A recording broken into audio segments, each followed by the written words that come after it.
Hello! Look at that. My camera didn't even freeze up when I started the stream today. Wow. Incredible. Hi, everybody. Hope everybody's doing well. There's, about 20 people in here. Like, I wasn't even here. There was 20 of you just like chilling, waiting in anticipation. Blessings, gamers. I want to thank you, nobody, who actually I think donated while we were off stream yesterday. So thank you so much for that $50 dono. I don't think that they're here. Very generous. Very much appreciated. It's going to help me get out from underneath my relatively small amount of credit card debt. Thank you. No freezing camera. I'm not even a leftist anymore. I know. My audio is crisp. And we've got a totally functional camera. What's going on? Yes, so thank you to nobody. Dono Umayowo, hello. Andy's Mints. Yeah, welcome to the winter lull. I assume you mean like the interlude during which there's not a lot going on. I actually ended up shortly before the show started. I found a couple of political things that we can talk about. So it's not just fluff today. Although, I love my fluff. I love to just talk about whatever bullshit. It doesn't matter. It's one of my favorite things to do. What's up, Kodiak? Welcome in. Blessings, gamers. Yes. So today, I do feel like we're at least having a relatively chill beginning of the year. There's Dave Chappelle, I think, just did a thing. And I really I don't want to talk about it, if I'm being completely honest. I would rather just totally ignore him. But I don't know if I have... I need to dive back in and finish editing some stuff and figure out actually how much more material I need for the next week. Maybe I should just go ahead and not worry about it right now. Dave Chappelle. But I feel like that's the only major trans-related news right this second, because we're still... I think that we're in pre-filing right now with some of these legislation things happening across the country. I do think, Aaron Reed posted back in December about pre-filings. So it just seems as though I'm not seeing a lot about the legislative sessions. And that is one of the main things that we've been talking about lately is how are things going across the country like the laws passing and all this crazy nonsense going on. So let me actually take a quick little check and make sure I'm not just missing something. Yeah, Aaron in the morning. Yeah, exactly, Firestarter. Firestar. I just feel like Chappelle is not relevant. Like, why do we care about what Chappelle has to say or what he has to think? There's nothing interesting going on in that smooth dome of his. It's like Ricky Gervais. Like, Ricky Gervais is still out there kicking the dead horse that is the one trans joke. The one joke. My gender is a blah, blah, blah. I identify as a monkey. Like, I don't know what, like... It's not fun. It's not even fun to make fun of them anymore. It, like, almost feels bad. Oh, no.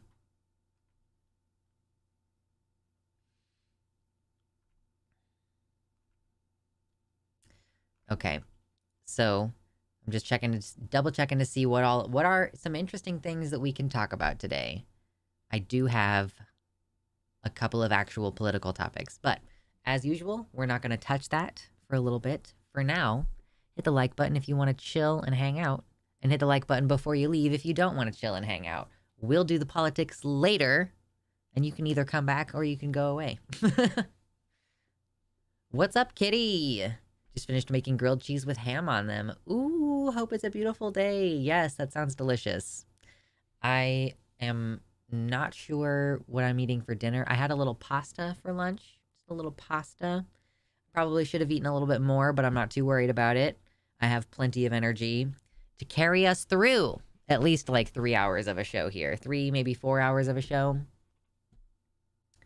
It's on bread I made and ham I cooked too. Okay.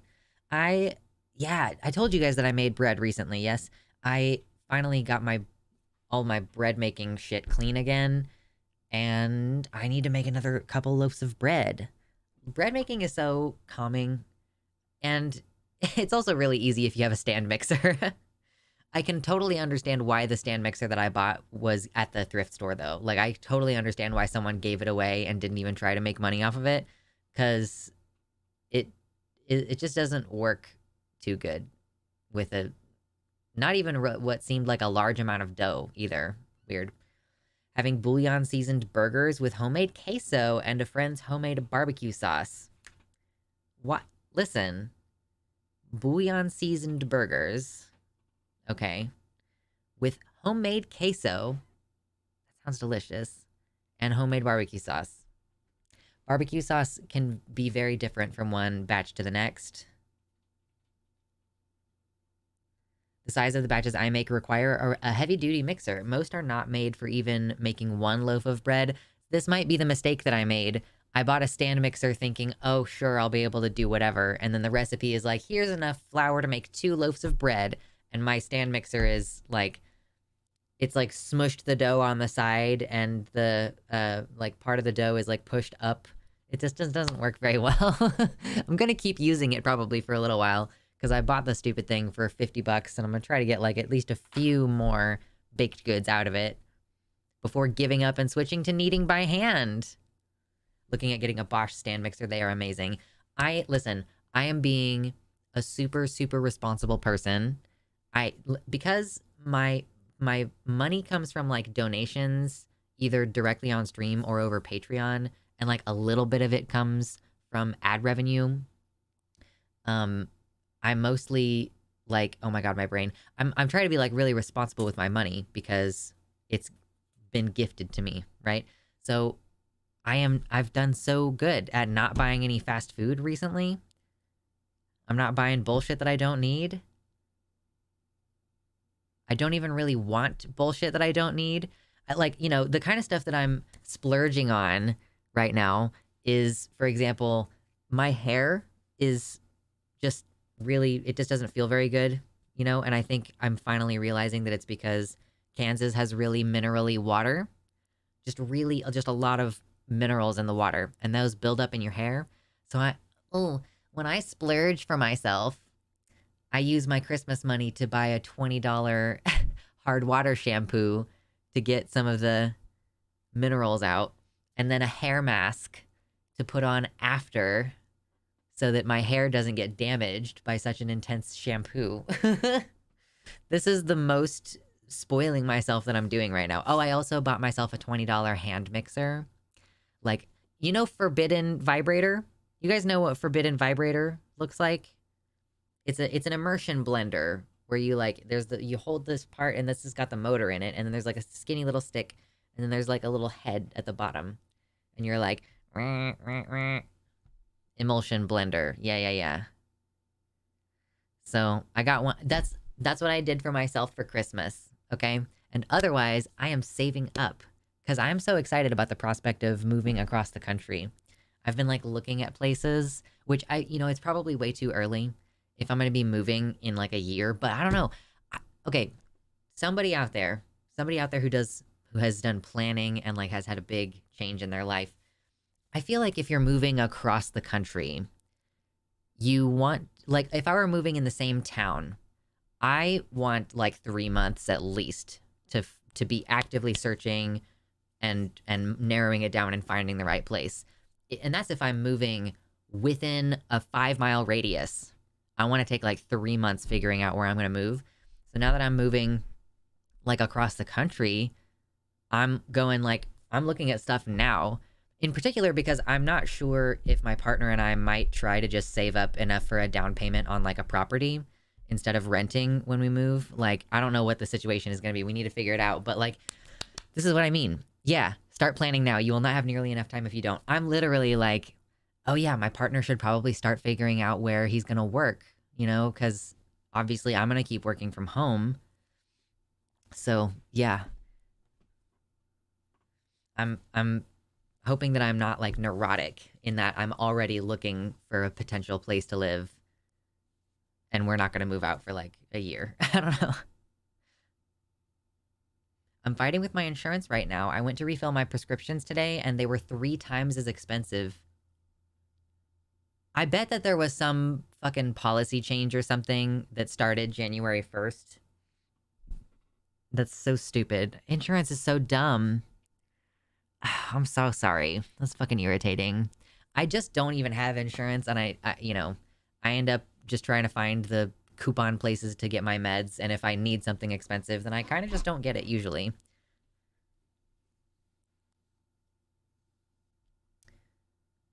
Research doctors, dentists, walkability, local parks / leisure, insurance, jobs, and taxes. It's a lot moving to a new state. So Zeller, here's the kind of things that I'm considering. Because if I want to buy property, I'm looking like, okay, am I allowed to do agriculture on this property? Like, am I allowed to grow vegetables? What animals am I allowed to have? How many? What is this property zoned? Like, there's different zonings for properties, and I'm like, okay, well, and where is it? I'm not even really looking at what's around it, although I think that the one thing is I would like it to be relatively not too far away from, like, a hospital. Probably a good idea to not live, like, super far away from hospitals in a rural setting. Gayfesh, hello! Welcome in. We're bullshitting. Yeah, zoning laws, exactly. As well as, like, how big is the parcel and like what's going on there. So yeah, I'm starting to trend toward, I think that we should just try to buy something instead of renting. Because my original plan was like, okay, we'll move wherever we move to, like, across the country. We'll just rent somewhere for like at least a year, and then we'll figure out what's going on as far as can we buy a house or something after that. Come to Oregon and make less than 25K a year as a solo act. State insurance, great. Look for something zone EFU, stands for exclusive farm use. You get to put a homestead, grow food, and have a farm store on it. Okay. I don't know if I love the idea. Well, I guess having a farm store could just be, you could just have like a little gazebo. Doesn't have to be like a whole building. Most people will do a short-term rental while they get familiar with the area. Yeah, I just... Recently, I realized this recently.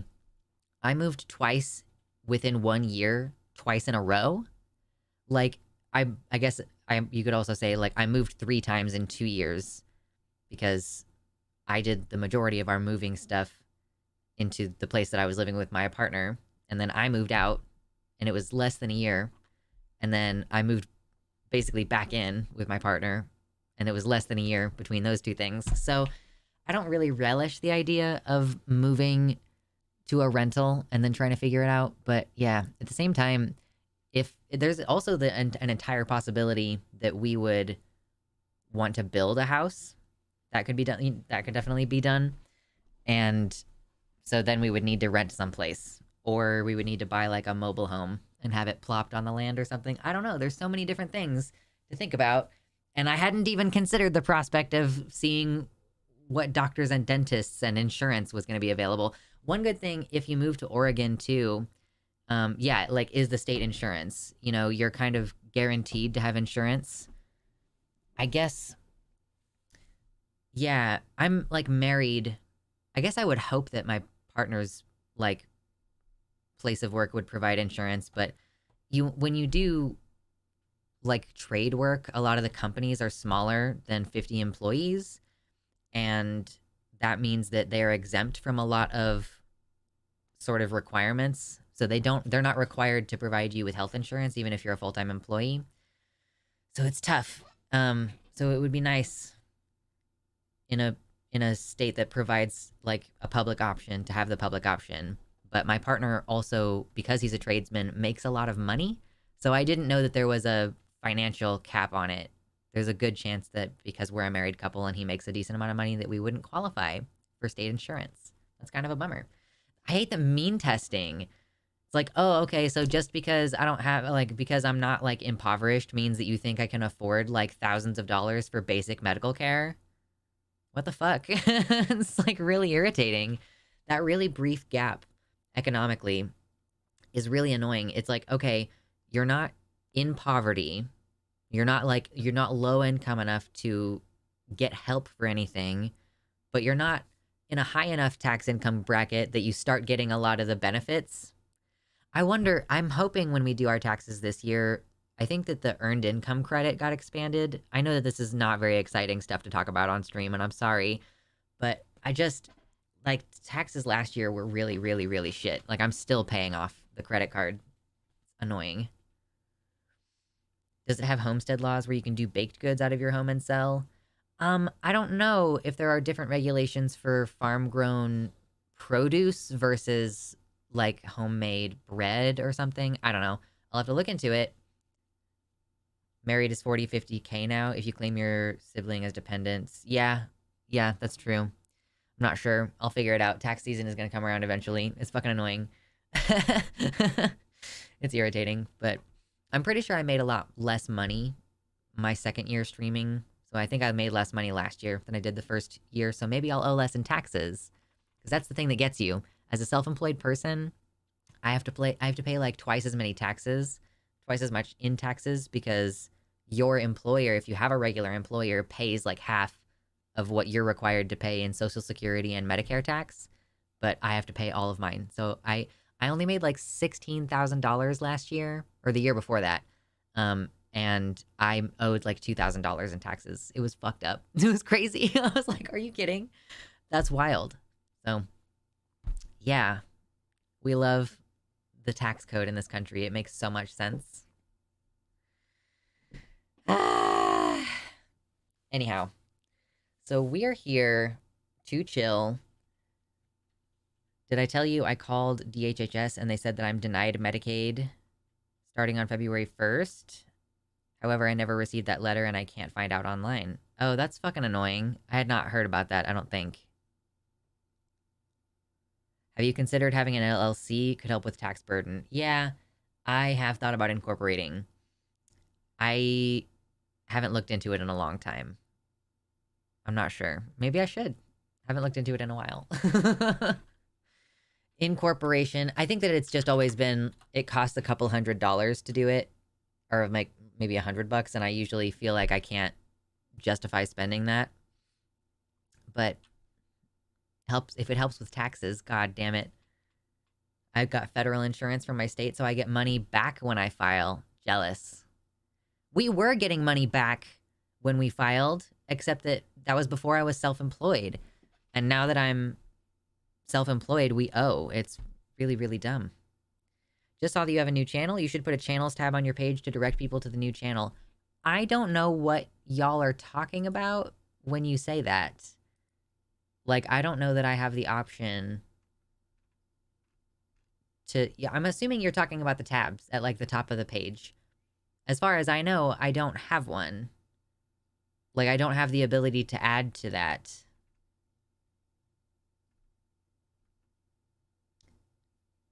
Which is kind of interesting, because actually, I was recently told on the YouTube backend that it was going to let me choose my pronouns, and it wasn't letting me do that. But then I switched over to my other channel, and it did have that option, so I'm not sure.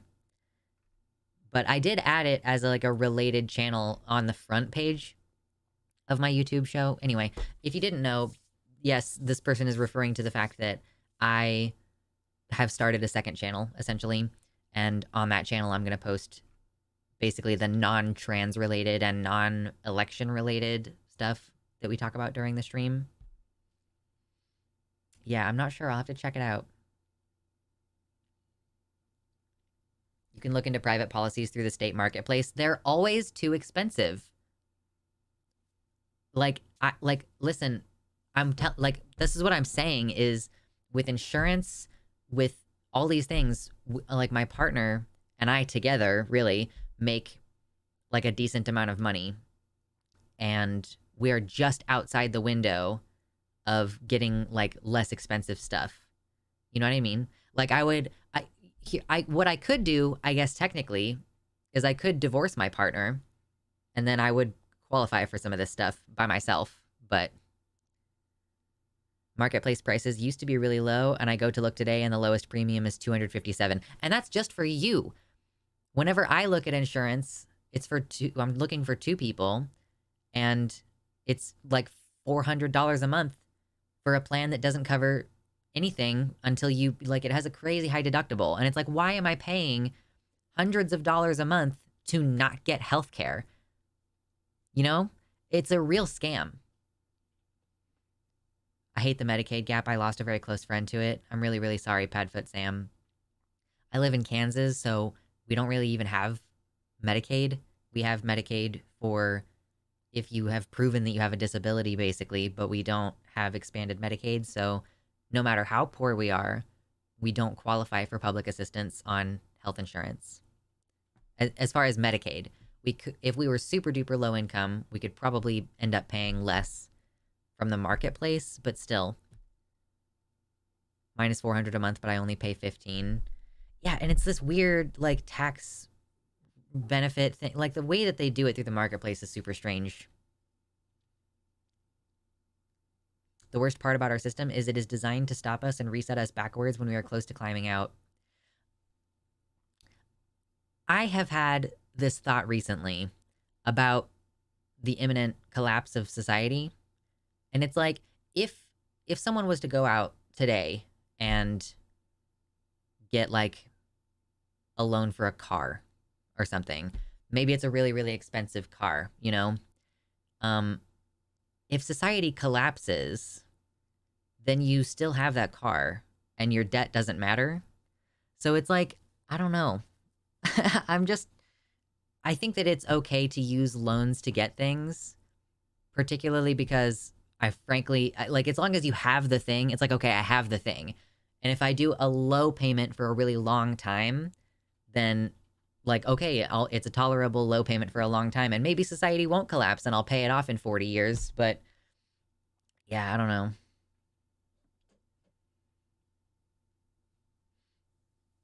I could probably afford insurance, but I don't know for how long. Anyway, it's stupid and annoying. We're replacing our trailer with a new double wide with a 30-year mortgage on it with this in mind. Yeah. I know folks sometimes say that, you know, the money advice people say you should have a 15-year mortgage or less so that you know it's going to be paid off in 15 years.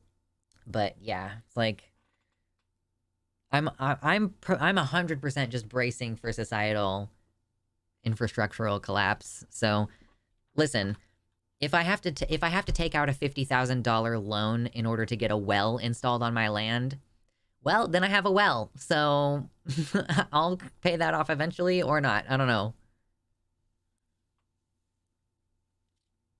My fiance's new job, barely good enough. And luckily she is a veteran, so we can get VA loans. There you go. VA loans. I feel like credit unions are a good place to get a loan because they're a little bit less predatory.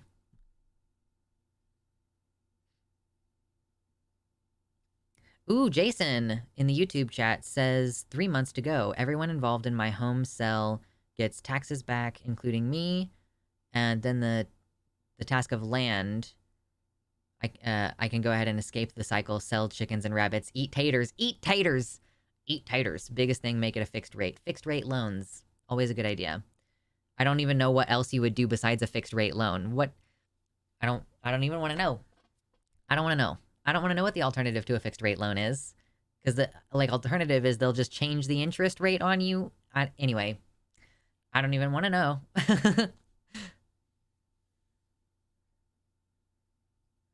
Stuff like this makes me glad I have a 9 to 5. I don't have to worry about any of this. Yeah. Like, salute you, Jeller Zeller, for your 9 to 5, where you don't have to worry about your tax bullshit. Adjustable rate. Why? A variable rate. And why? Yeah, the cause of the 2008 financial collapse? No shit. Oh my God. That's so frustrating. I hate the predatory capitalist system. It's so garbage. I can't get a loan. My credit sucks. I have pretty decent credit and I manage it pretty well. I fell behind a little bit last month because, I mean, I just did not get very many donations last month, and that makes perfect sense. Y'all were focused on your families and doing Christmas, and you are being poor too. So I get it. But yeah, it was, I fell a little bit behind on one of my credit cards, but that's like my main thing that I'm spending all of my extra money on right now is managing my credit. And I'm doing a decent job at it. It's easier to stay on top of it if you don't let it get out of hand. That's the one thing about your like loans and credit. You want to have access to a lot of credit and just not using very much of it.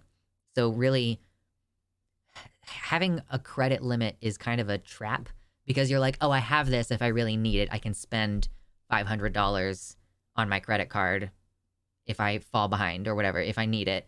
But then you're paying it off and it's at a 30% rate. So credit is tricky. You got to be careful about it for sure.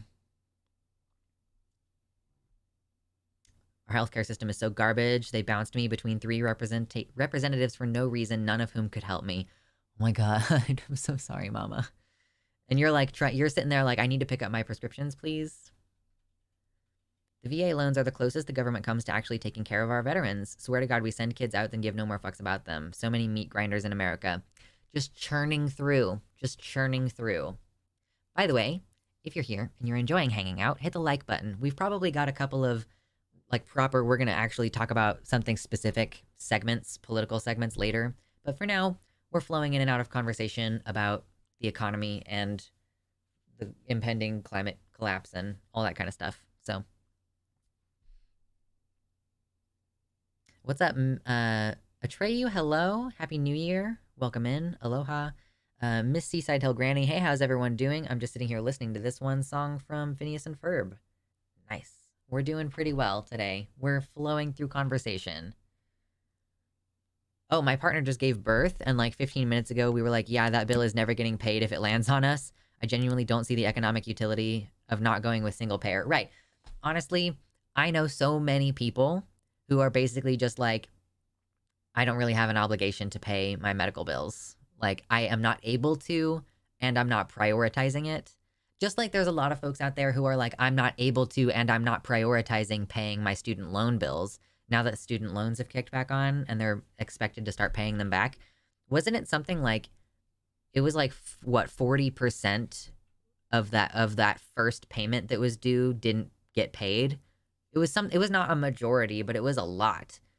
And it's like, okay, these folks, I guess, either it's a mixture, it might be a mixture, but it's probably mostly that they genuinely do not have the money because food is twice as expensive as it was 3 years ago.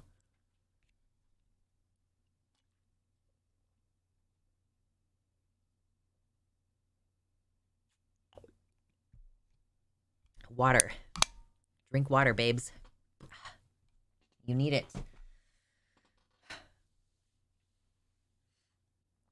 Yes. Hitting likes. Hitting likes. There's no economic utility to the country. However, the capitalists who own our entire government have lots of incentive to bleed the population dry. Everything's being price gouged, and I think we are headed for a collapse soon. Yeah, honestly, like, I'm looking a little bit further away at, like, climate-related economic collapse, but truly, with how expensive everything is right now, you know, my partner makes a decent amount of money, and he gets regular raises, and he's able to negotiate for a fair wage, and even still, like, yeah, when we can't buy anything anymore, what happens? If you can't afford like a place to live, if you can't afford food on the table, if you're choosing between which bills you're gonna pay this month, like, and you're racking up a bunch of credit card debt trying to get basic things, you know, I don't know what you're gonna do when the gap between people who can't make it and people who can make it is just getting wider and wider. Like, frankly, for where we live in the country, my partner and I think, are not a very common economic group. Like, we're both, you know, workers who are, you know, like working full-time and making money, basically. But we make more than I think a lot of other people who are two working adults make. And I am able to put a lot of labor into stuff like, you know, cooking from home. It means that I can't always work as hard on my YouTube stuff because I'm, like, you know, having to reserve energy to cook. and like all the like planning and shopping and stuff that goes into doing that. But we are still, even with how expensive it is, probably saving money cooking all the time rather than eating out all the time. And we also are able to have a good diet and a variety of foods that are cooked in a healthy way, not eating fried shit all the time. So yeah, like having a partner who is working from home and is able to split their time between their job versus like the home labor, and I can let things kind of fall by the wayside a little bit on my channel, and there's nobody like on my case about it. I'm not going to get fired for not uploading a couple days in a row. So like we have the flexibility of my labor, and then also like combined, my partner and I make kind of a middle-ish amount of money where we're, yeah, like I said, we're not like poor. We're not struggling in the same way that a lot of other working couples are. But it's like, I don't know, are we in this economic group that we could gradually drift further upwards? Like, I'm certainly, if we're able to buy property, then like your wealth will sort of gradually accumulate because it tends to be cheaper than renting. I mean, it'll depend. But yeah, it's really interesting. And I only have access to economic security because my partner is like physically capable of doing hard labor as his primary income, and like having me to support the like at-home labor is, it's the way that it has to be done. If you have a person in your house working full-time and making enough money to survive, that person needs someone doing the laundry and like making food, because it's fucking exhausting to work a serious trade job. Look up the two Santas theory. The two Santas theory.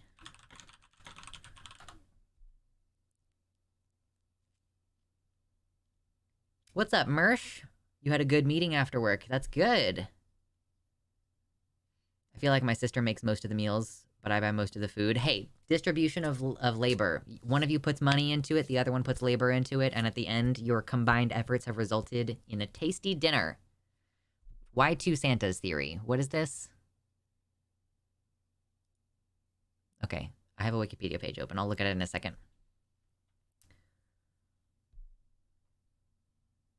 Genuinely, my spouse and I are better off with her not working. It's downright silly, the incentive structure our tax code puts in place. Yeah, so here's the thing. If I wasn't working, it's like we would not have owed $2,000 in taxes. In fact, we would have probably gotten taxes back. But we would not have had like $14,000. Like if you just take what I made that year subtracted by how much we ended up owing in taxes, it's like, okay, so we would have been $14,000 worse off over the whole course of the year. So I don't actually know. I don't really want to stop working either. I like this job. What I'm trying to do is get to a place where things are quick enough with the production, and things are like smooth and flowing enough with the production of the videos, that I can basically like record a stream free and like here talk with you guys for like 4 hours on Wednesday, and then Thursday, bam, bam, bam, edit any of the segments that were going to come from that stream and like do the SEO and all that shit. Like if I could just have a really hardcore work day on Thursday and then free up the rest of my time, but it's hard to do that. And I'm still like trying to catch up on previous streams from like 2 weeks ago because I haven't found my flow yet. My spouse would need to make like less than 8K a year to make her working worth it. Interesting. Ian is right. Y'all need to like this video. Thank you, Ian. That's a very good point. If you're on the YouTube page, you could also, if you want, click the top link in the description, or maybe it's not the top link anymore, I can't remember, but come to the website chat. That's what this is. It's not Twitch. I don't stream on Twitch. Why were we saying dicks earlier? I'm okay with it. I just don't know why. Two Santas is heresy. Instead, investigate a bigger Luke theory. Interesting. At that point, childcare would run us more than $8,000. Okay, yeah, so that's the big thing for a family that has a kid, is that it actively costs you money for the spouse to be working. Whereas if I had a kid, I mean, I would have a harder time balancing my work, but I would still technically be able to work because I work from home and I wouldn't have to, I'd like pay for childcare. But it would be a huge impact on my ability to get my job done if I had a fucking kid that I had to take care of all the time. Okay, I want to read this. Somebody said we should look up the two Santa Claus theory. It's a political theory. I'm just reading Wikipedia. It's a political theory and strategy published by Winiski in 1976, which he promoted within the United States Republican Party. The theory states that in democratic elections, if members of the rival Democratic Party appeal to voters by proposing programs to help people, then the Republicans cannot gain broader appeal by proposing less spending. The first quote Santa Claus of the theory refers to the Democrats who promise programs to help the disadvantaged. The two Santa Claus theory recommends that the Republicans must assume the role of a second Santa Claus by not arguing to cut spending, but offering the option of cutting taxes. Okay. Like, I mean, so just to like lie? I mean, you know, this is classic. According to Winiski, this theory is simple. He wrote that the two Santa Claus theory suggests that the Republicans should concentrate on tax reduction. As they succeed in expanding incentives to produce, they will move the economy back to full employment and thereby reduce social pressures for public spending. Okay. So if they focus on tax reduction, then that will like enable people to spend more money on stuff and expand incentives to produce by like providing tax incentives to companies to produce certain goods, I imagine. Okay.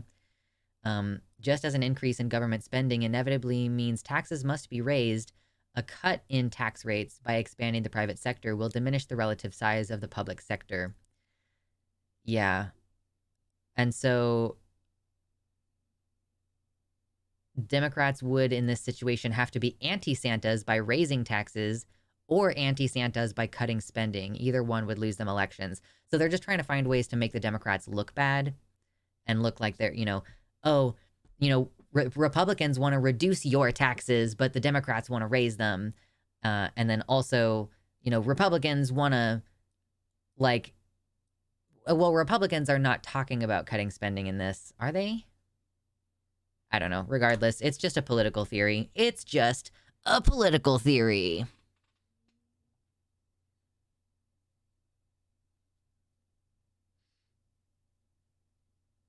I would like to raise taxes on the billionaires. Right. We're just not ever going to get what we want with this government. This is part of why I'm shifting focus a bit. We will throughout this year. Oh, what's up, Dormy? Hey, welcome in. Thank you so much for joining us on the website. I really appreciate you being here. We're just vibing and chilling right now. We will talk about specific political stuff later in the video, but for now we're just kind of bitching about politics and democracy not really working. Yeah, it's crazy that in a democracy, politicians would have to offer people benefits in order to get their votes. Right, yeah, the economy is just not, it's crumbling. So, we will continue to talk throughout this year. And I kind of wanted to talk about this a little bit. I did post a video about it on the channel earlier today, but what are we going to be doing through the year on this channel is we are going to continue talking about the anti-trans laws that keep getting proposed. There's probably going to be violence towards trans people, and we're going to be talking about that. There's going to be increasing discussion about the upcoming election, the, failures of the Democrats. Who is it that they're trying to get into office, right? Who are we going to vote for? Looking at local elections and stuff. Oh, I don't actually know what they talk about over on that stream. Because I don't really hang out over there, and I haven't historically really hung out over there. So I don't actually know what they discuss. But we flow in and out of different topics. We talk about all kinds of different shit over here. So it's not going to be politics all the time, but we do sometimes do politics. But they talk about their exes. Oh wow, it's not really fun. That doesn't seem like fun content. Regardless, I don't really talk about my personal life that much in that way. It's like, oh yeah, I went to therapy earlier today and I was talking to her about such and such going on with my partner and this and that and the other. Like, I just don't really do that. Anyway, so this year, we've got politics about the election and about anti-trans stuff and like violence toward people that's going to be increasing. We're going to keep talking about it, but I feel like that conversation is not very fruitful at a certain point. So we're going to keep doing it, and we're going to keep refining our arguments and responding as these things happen. However, the solution, that like thing that I keep running into, this like wall that I keep running into in my mind, is the fact that there is no solution I could talk about on YouTube to the problem of the economy being how bad it is. Like the fact that our government is so out of step with what the people want. That, like, how can we have 70% or so of people saying they want a public option or Medicaid or Medicare for all or whatever? How can we have 70% of people saying that they want that and then absolutely no progress is being made? You know, how is it that we have Democrats in office who we elected on the idea that they might do things like raise the minimum wage, and yet I live in Kansas, the minimum wage here is still $7.25, which is the federal minimum wage, because the like Democrats made up a person who just wouldn't let them even raise the possibility of raising the minimum wage to the table. Like, it's insane, the situation that we're in. And it's so frustrating and it's maddening. And I think that that's part of what sucks so much for this period in history, is just this sensation that we're absolutely powerless because we keep voting and they keep saying vote harder, and then we do vote harder. Like, we had a massive blue wave, as a matter of fact, when Biden came in. Like, Trump was so bad. And let's just look at the presidential race on its own. Like, let's not talk about Congress right now, but like just the presidential race on its own. I don't think that we have so often had a relatively decisive election. Like, I feel that the election between Biden and Trump was fairly decisive because the Biden campaign and other Democrats were able to campaign on this idea that, oh, we're going to fix things. Oh, we're going to change things. And then it didn't happen. And so it's really easy to feel demoralized about voting because it's like not changing anything. And in fact, Biden is doing a lot of the same things that Trump was doing. So it's like, okay, well, what are we supposed to do? There are alternate solutions, but we can't really talk about them on this platform. And I'm not really the kind of person who wants to do any kind of like, let's take down the system and rebuild a new one. Like, I know that needs to happen. I don't know how it needs to happen. Like, the government fundamentally needs to change or be dismantled and then like rebuilt somehow else, or dismantled and we need to come up with a different idea of things.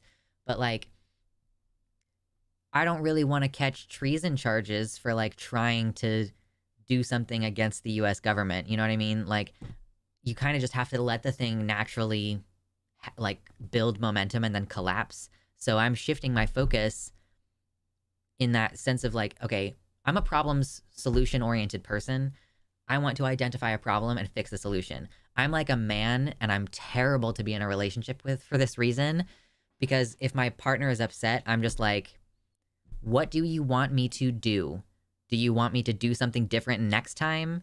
Like, do you want me to apologize? You know, like I'm a big problem solving person. And so with this political situation, it's really difficult for me to like continue chewing on it, because like, okay, what are you going to do about Gaza? Like, you're not going to do anything about it. So you just need to stop thinking about it, because there's nothing you can do except raise awareness, right? And I feel like there's plenty of awareness at this point. Am I going to gain anything by arguing with someone about Israel? Like, probably not. So I don't, you know, because I tend to focus on what can I actually do to fix things. That's why I'm like, okay, I'll vote, but like, you know, I don't really have a lot else to contribute to the whole idea of like, what should we do to affect political change? Because the voting's not working. And I'm like, okay, there's Like, I don't like that's the main mechanism that they want you to use to engage with the politics, right? And they've defanged it completely, so there's not really much that an individual can do to affect the politics. What's up, your mom? Welcome to the website chat. Yeah, I'm glad that you figured it out and made it work. Sometimes I know the website chat can be a little bit finicky, but I'm glad to have you here. Enjoy all of the fun custom emojis. What are some we had a hypers just now. Ooh, I love hypers. That's a good one.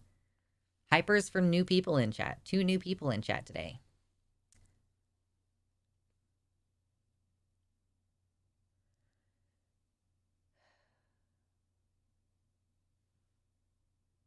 I think a lot of, yeah, speaking to what Seaside Hill Granny in the YouTube chat is saying, like, the people in this country are going to realize sooner or later that the government doesn't care about them. The government doesn't care about you, your children, or your family. I don't really understand how anybody can still think that the government cares about them. I mean, I assumed that it was just generally understood that the government is not interested in your well-being. But then I realized how many people listened to the CDC and stopped wearing a mask. And it's like, oh, you do still believe on some level that the government cares about you and is invested in your well-being and is going to tell you the truth so that you can keep yourself safe. And if they're telling you that it's okay to stop masking, then you're going to believe them. Like, that is a foreign mindset to me. It's really, I'm like, what is wrong with you almost? Like, how can you live in the same world that I live in where the US government, like, overthrows other governments and, like, stages coups and, like, funds Israel and, like, funds the police and doesn't, like, adequately address issues of poverty at home? You know, it's like, how? Dormiu are, no, I think you're specifically not people, if I remember your Twitter bio accurately. People and critters in chat. Yes.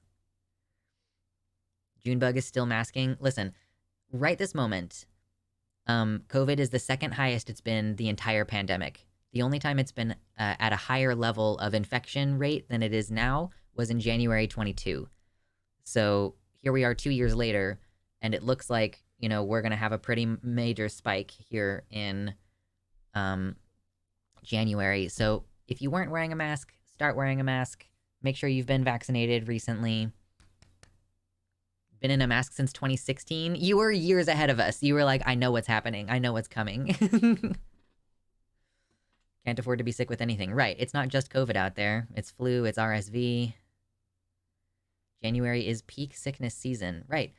Everybody goes to, you know, I mean, Americans at least. We've got Thanksgiving, and then we've got Christmas, and people prioritize Christmas. If they're going to travel for one of the 2 holidays, I think a lot of people prioritize Christmas. Or they might do, oh, we'll go to your dad's on Thanksgiving and we'll go to my parents on Christmas. But I think most people, if they're going to pick one, they prioritize Christmas. So it makes sense that January is going to be the month for I'm ill and everything. I need to crochet some cowls to put over the ugly N95s. Ooh, that's not a bad idea. Like, a fun cowl. But I don't really mind wearing an N95 in public. All my cowls went missing over the summer. That's a huge bummer. A mask is a good idea for CTA regardless, because every car is hotboxed for some reason. I don't know what CTA stands for in this context, but as there are increasing wildfires and plenty of pollution around, you know, maybe check the air quality index and start wearing a mask outside as well. My mom has been wearing masks in cold and flu season for 10 years. She has lupus now. She's just masked when going out and about the whole time. My dad is always super careful because he's a nurse also. Yeah. Lupus is rough too because it's autoimmune, yeah? Chicago Transit Authority, the L. Oh, okay. A mask is a good idea for CTA. Oh, yeah.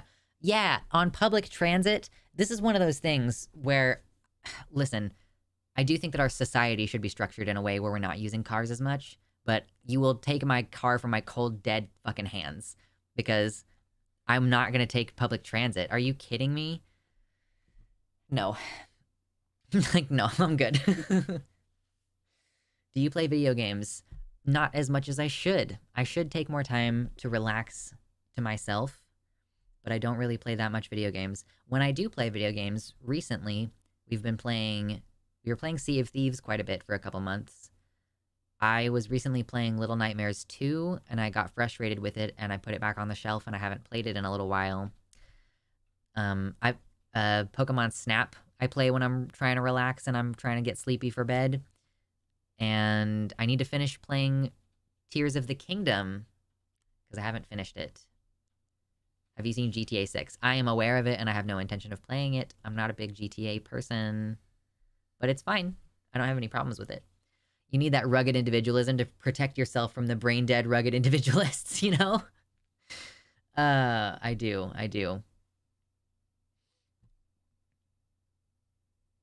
I just wish we had more bike-accessible cities. I want a bike pretty bad, but I don't think I'm going to get one right now.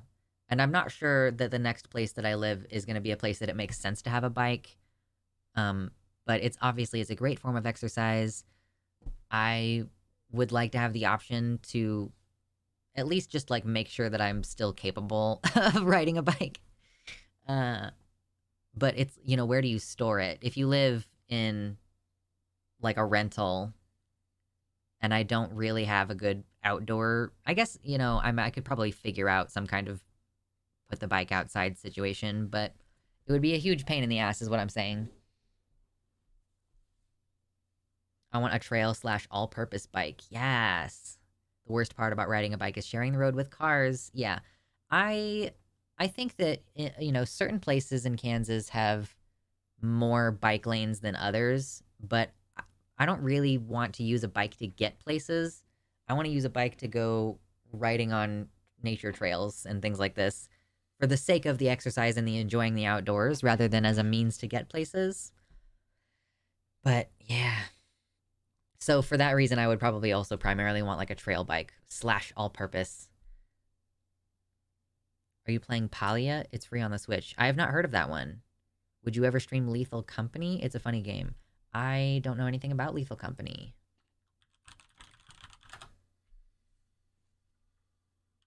It's an early access co-op survival horror game. It's set in a retro-futuristic post-apocalypse universe where players take on the role of contracted employees working for a corporation called The Company. Interesting. I don't really love horror games, but that could be fun. It's about scavenging at abandoned moons to sell scrap to The Company. Isn't Lethal Company made by a gay furry? It would make perfect sense that Mama Mephistopheles recommended it to me, if that is the case. When people found it out, the gamer crowd got mad. So mad! When I had a studio apartment, I had a wall mount for the bike. Would that not require you to, like, drill into the wall? I thought for the most part you are not supposed to drill into the wall at a rental unit. Baldur's Gate 3 is better than going outside to touch grass, though. I don't have $40. It's part of the reason why I don't play games when they come out, is because they cost so much money. Oh my god. It's like, listen, there's so many other things I could do with $40 right now. I've sunk back into Minecraft. I wish I could get into Minecraft. I try periodically. Lethal Company is hilarious, confirms Atreyu. Okay. In Lethal Company, you scavenge pseudo-randomly generated facilities filled with various monsters. The fun part is that your communication is limited. Voice chat only works in proximity or via walkie-talkies. Is it, is this one, like, it requires, I guess it requires co-op? So I'd have to have somebody play it with me. Yeah. Gotta have some friends.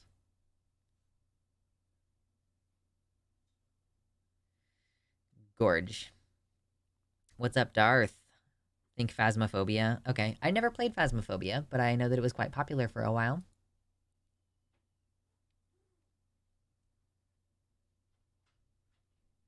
I have a bike with new tires, but the seat is falling apart. If I want to bring it in for repairs, I will have to drive illegally with the door partially open just to fit it in.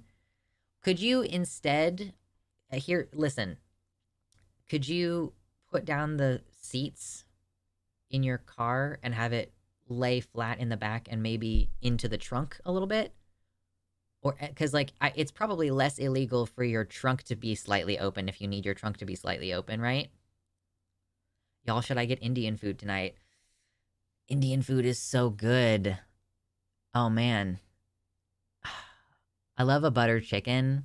I learned how to make curry not too long ago, so if you don't want to stand at the stove for like an hour making yourself a butter chicken tikka masala kind of thing, then yeah, I would say get Indian food. It's so fucking good. The only thing that sucks about making Indian food at home is that I'm not really, I don't really want to make naan, so I never have naan. Maybe I should. Should I make naan, you guys? I'm doing a whole bread thing this year where I've decided that I'm no longer buying store bread. I'm just gonna bake my own bread. So, should I also just make my naan? It's just an unleavened bread, right? It shouldn't be, I guess it shouldn't be hard. Oh my god, I'm so burpy. I'm so sorry. More practice at self-sufficiency, do it. Listen, also like food that you like, the bread that you buy at the store has a lot of preservatives and stuff and like stabilizers. It's a processed food, so you do want to eat less processed foods. Oh my god, I'm so burpy. Naan is not hard. I've made it. Okay. Make garlic bread too. Garlic bread's easy. There are some unleavened breads that are bullshit hard to make though. Yeah. Yeah. Yeah. I don't not have very much experience with baking, but I'm excited to get into it this year. I almost wish that I could grow wheat, but I'm not going to do that in the community garden. I was going to say, I wonder if matzah is a pain to make. It's matzah is supposed to be, oh, the Jewish people were fleeing Egypt and they took the bread before it was done or whatever. They like had to take the bread and couldn't add yeast or whatever. I don't know what the issue was, but and so this is what they took out of Egypt with them, which would make you think, based on the origin story, that matzah would be easy to make.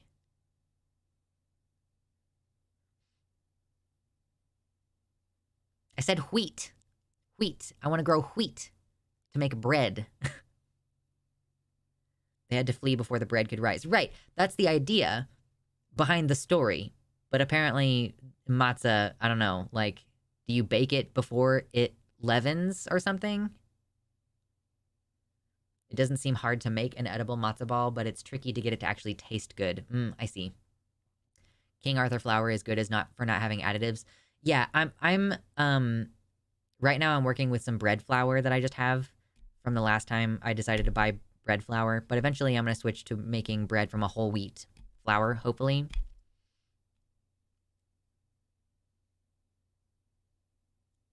A weed farmer can be useful in many ways. Listen.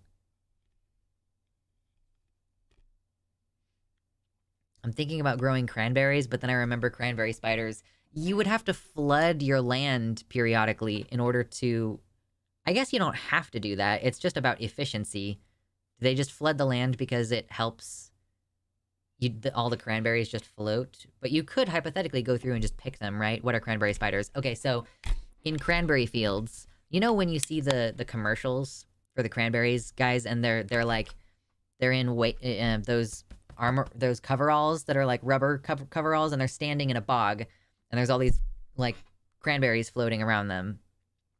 That's not how cranberries grow.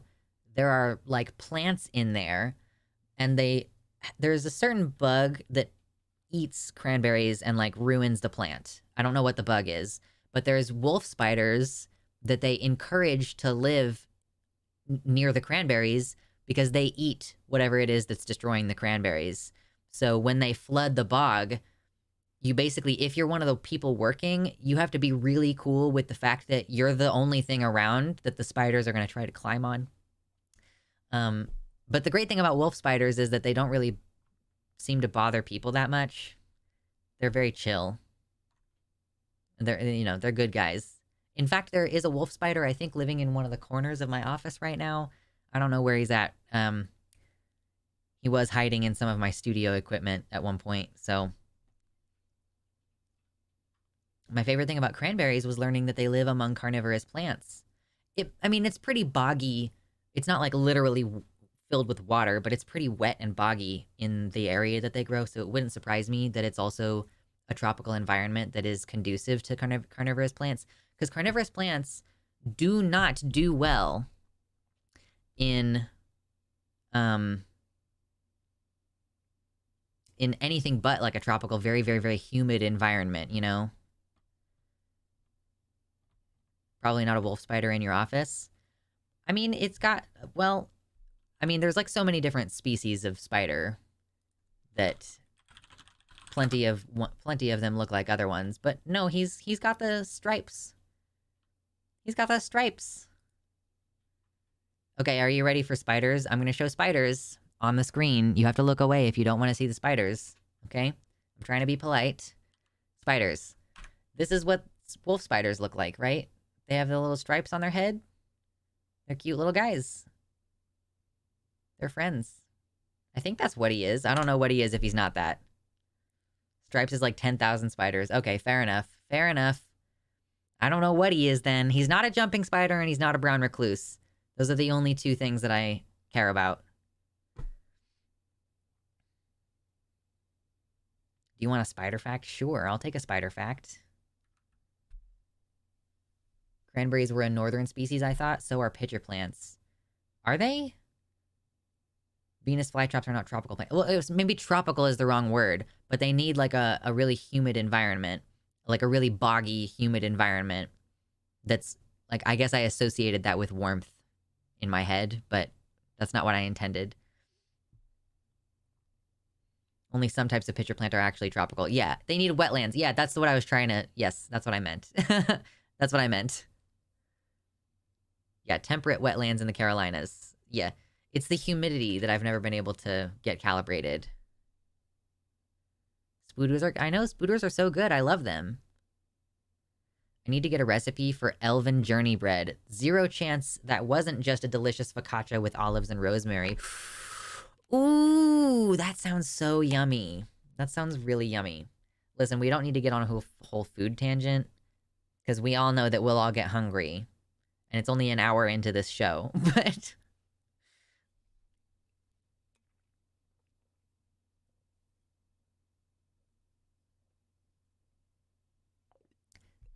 Carolinian bogs.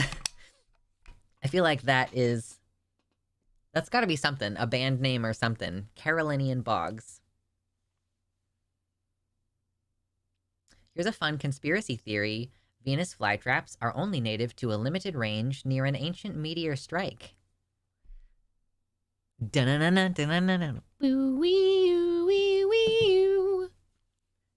Aliens.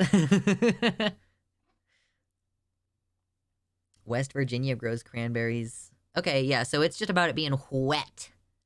Real wet. Ooh, I wonder if, like, other wetlands could incorporate carnivorous plants. They probably wouldn't want to. You want to leave them where they're native to. I already ate my French onion soup. You won't be good for long. French onion soup is just broth and one piece of bread and, like, some onions. That's not going to fill you up for very long. Needs to be really wet and really acid. A big part of it is adaptation to poor soil nutrition. So literally, if the soil is too nutritious, they'll be like, I can't do this. Oh, of course, onions are yummy. They're just not very filling. They're just mostly water.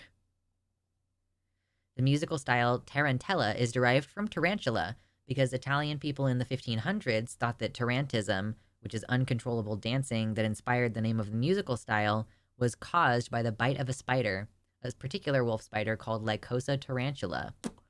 That's a very exciting fact. Tarantism, uncontrollable dancing caused by the bite of a spider. They're like, I gotta get it out of my system. Venus flytraps be like, I will not eat the dirt. I will not live outside the bog. They're bogs only. I'm mostly water. Yeah, and it wouldn't be nutritious to eat most of my parts. Or not nutritious, but filling. I'm denser than an onion. I'm more dense than an onion.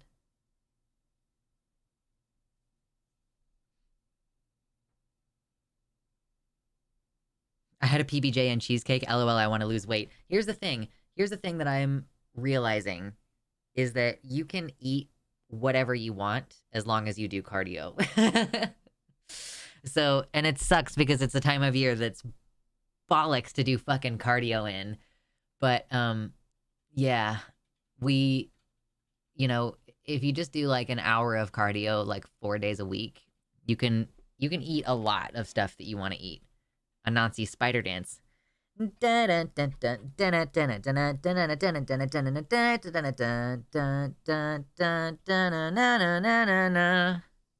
Spider Dance from Undertale. That song gets stuck in my head so easily. It would be so fun to play on Ocarina. Oh my god, you guys have no idea. Oh gosh.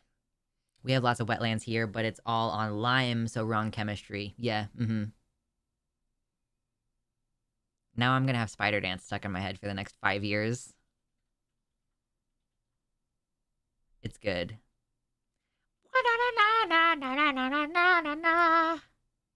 I lived in the dismal swamp in Virginia for 1 year. It was interesting. Like the mountains, but better. Yeah, yeah. It was someone in the YouTube chat who brought up Spider Dance. The average density for onions is 1526 kilograms per meter. I forget what that little arrow means. I know that it means that there's math in there that needs to happen. Cubic meter. Right, thank you. And for humans, it's 985.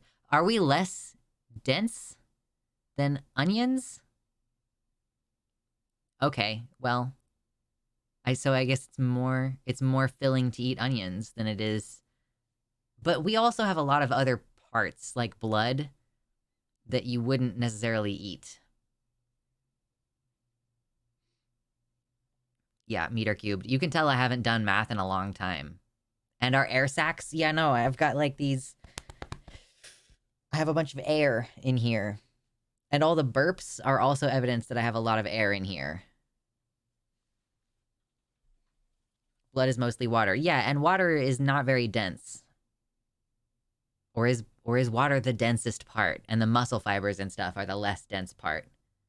I don't know. I don't really think about the human composition of the body very often. At least the air isn't in your head. Listen, I wish I could be no thoughts head empty. I really do.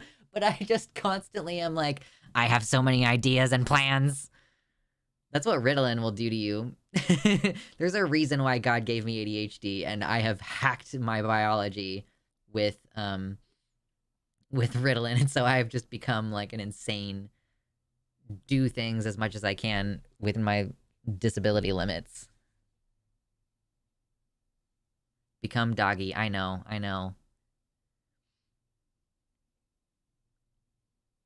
I just got sent to the nurse at my plasma center due to, quote, losing too much weight. Interesting. I mean, because like when you donate plasma, we talked about this recently, when you donate plasma, even if they fill you up with saline, your body still needs to reconstitute the plasma, which takes about 500 calories and 48 hours before your body has all the same blood plasma in it again. So it can cause you to lose weight in the sense that you're using a bunch of calories, but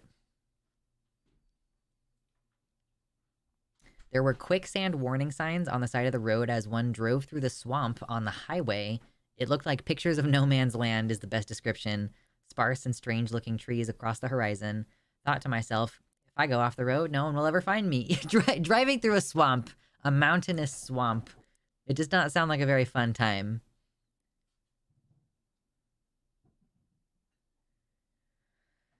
Oh, gosh.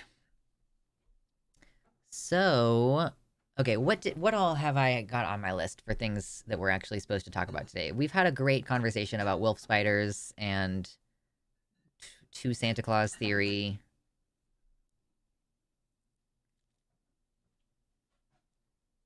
Call of the Abyss swamp style, kind of. It sounds, yeah, like, I don't think that Mersh was saying that they want to drive off the road in a swamp, never to be found again. Although I did find it quite amusing earlier when you initially said that you lived in a swamp. I was like, oh, Mersh, you've become a hermit even more.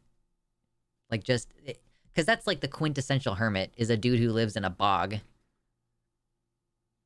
Oh, it was not mountainous there. Okay. Southern part of the state.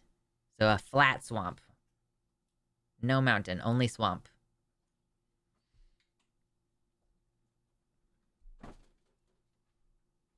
Hear me out. A dog-sized, fluffy, and friendly spider. Jumping spider I could be on board with. And also depends on how big of a dog. Is it like the size of a terrier? Because I think a jumping spider the size of a tiny terrier could be pretty cute. But I don't want to go on a whole spiders thing because I know that they freak people out.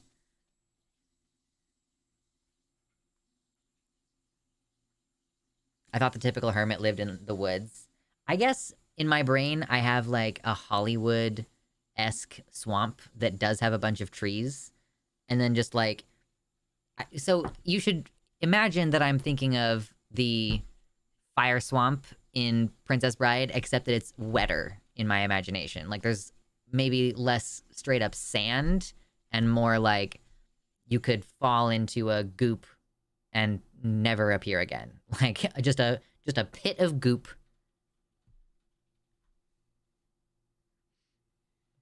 A jumping spider the size of a terrier would just eat you. Terriers are small.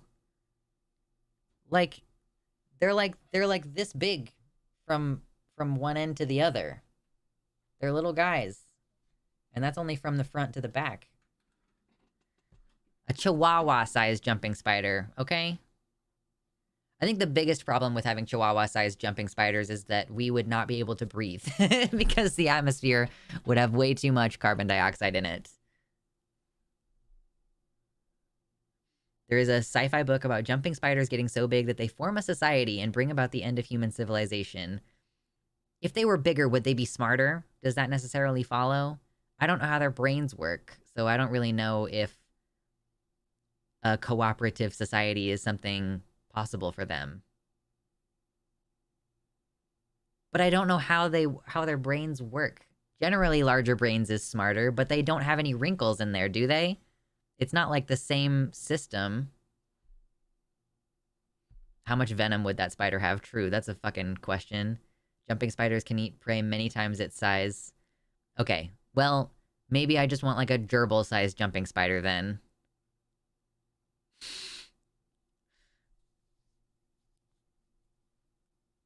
Spiders are, in fact, 90% brain, so it scales massively. Shit. Well, it's a good thing that they are so small.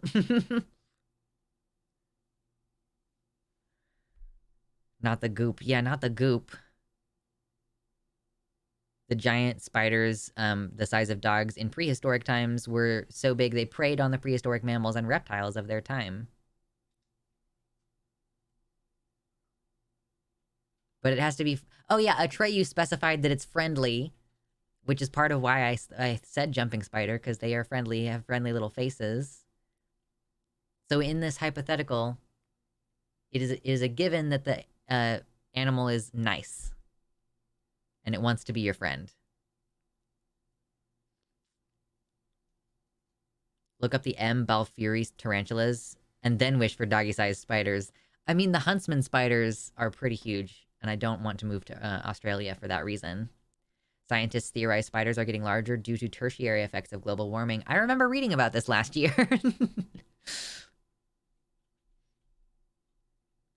Not all intelligence is measured the same as well. For instance, an individual ant is little more than an automaton, but they build well-engineered cities with agriculture, animal husbandry, sanitation. That's true. It's definitely interesting that it's like cooperation. I consider cooperation to be a type of intelligence because it is the thing that leads to the most positive outcome for the most people or animals, whatever the group is. But I hadn't ever really thought of it in those terms until just now.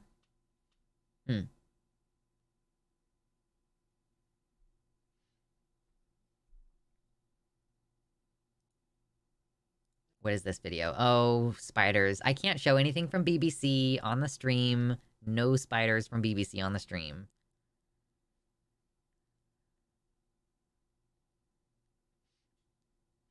I would want a trapdoor spider the size of my dog Frig, because she's like 120 pounds, I would be like, okay, just build me a place to stay. Yeah, you could use the trapdoor spider to just build you a little tunnel, a little place to hide. They could also make you clothes out of their silk, and they're good hunting partners. You could have him help you hunt stuff. Funnel webs are aggressive as all shit. Yeah, I mean, like, that's part of their whole deal, is that they are hypersensitive to anyone entering their area, and then they go up and they go, nom, nom, nom, nom, nom, and then they drag you back down under, and then you're gone forever. Yeah, BBC is ridiculous.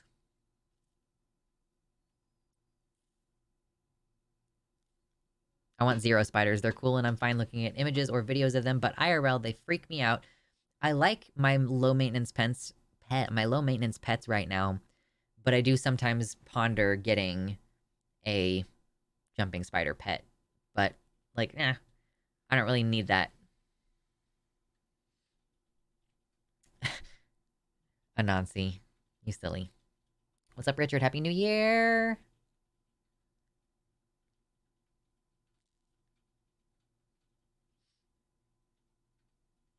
Okay, let me see. I had something earlier that I was like, oh, we could talk about this. There's a couple things that I was like, we could talk about this serious topic.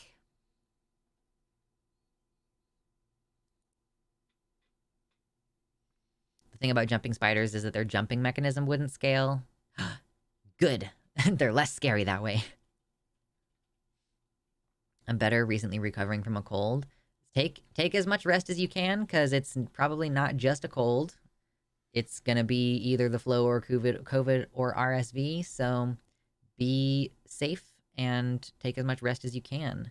Yeah, it's pressure hydraulics with blood in their legs. Yeah, I kind of understand on a basic level. It's like how they move, but more concentrated. Scientists do say that spiders could not be kaiju sized due to not having the anatomy to sustain the gravity acting on their bodies.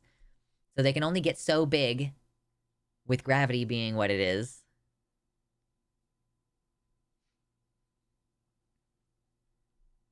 Hear me out. GMO spiders as big as a car, which I can drive. What a plan you've got. Oh no.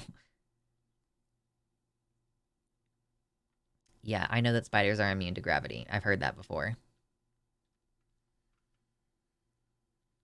Did you know that spiders... Okay, so you've heard of spiders, like, flying by letting out their silk. I think most people assume, and as I did, I assumed that they were flying, like, because the air was somehow catching the spider silk. But in fact, they are moving through the air. Their spider silk that they let out is actually catching, like, electromagnetic energy in the air. And they're flying by, like, the effect that the EM waves have on the spider silk, which is fascinating.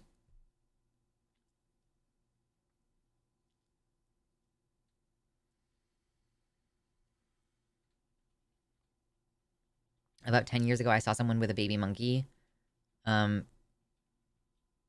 Keeping a monkey like that for its entire life would be like raising a baby slash toddler for 10 or more years. Yeah, they're just always like throwing their shit around. They have to wear a diaper forever. Have you heard of silk henges? I don't know if I have. Oh, I don't think I've seen this before. That's so weird. Silk henges are a silk spire surrounded by an intricate silken fence made by a species of spider. Scientists aren't sure yet if the spider is a described species or not. In spite of what you may have read, this is current. The spider has not yet been identified. It's like a little weird crown thing. So we're not even sure if this is a spider that we know it exists. It's an antenna, yeah. Oh my god, look at how tiny it is! That's a person's fingernail in the frame right there. Oh, that's weird. Fascinating. A couple of eggs are at the center of it. I wonder if this is like a deterrent. I'm guessing it's a deterrent of some kind. It's like they've built a little fence around their dude. They've observed it hatching, but the spiders didn't survive to adulthood, and the DNA tests were inconclusive. That's... like, how? We need to... how much research, like, how much money do you need? Take all of my money for that research.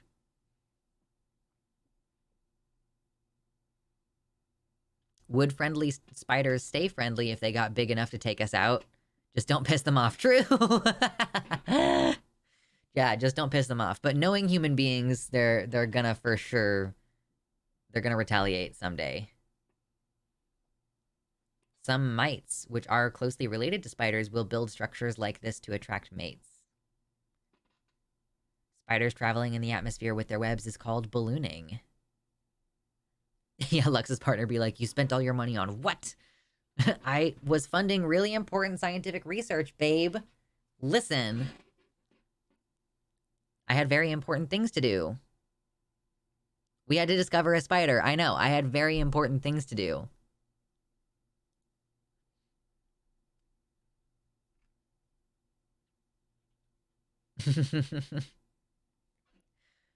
Listen, my partner currently has, like, several ant queens with workers that he's hoping will survive and thrive enough to become a little colony, potentially. My partner is the one who got me into the isopods. You know how at the beginning of stream, maybe some of you don't, there's like 50 people in here right now, so maybe some of you aren't hardcore fans who are in here from the very beginning of the show. But here's what everybody sees for the first 5 minutes of my stream.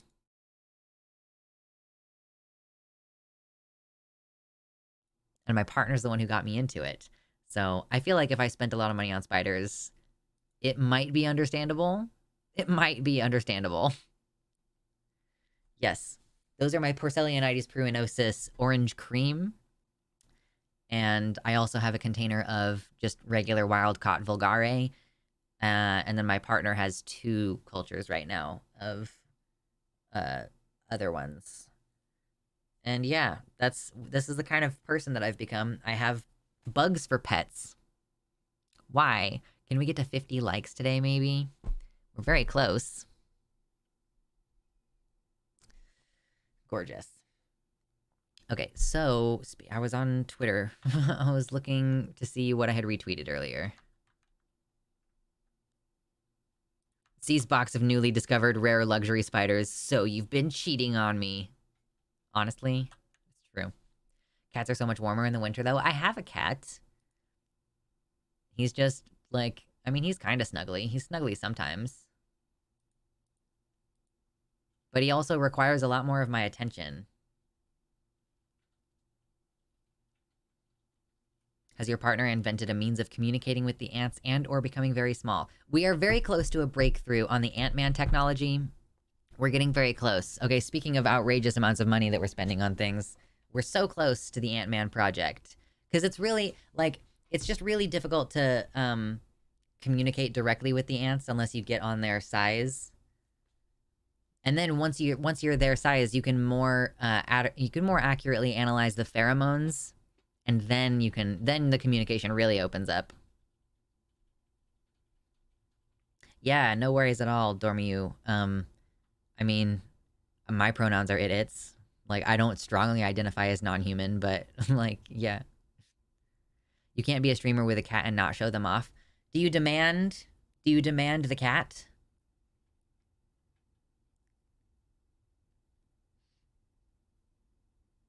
Do you demand... We can see him rarely. Okay, he comes on the show rarely. He doesn't really like being picked up. So, oh my god, okay. Fine. I'll figure out where he is, and I'll bring him to you. Ugh. Ugh.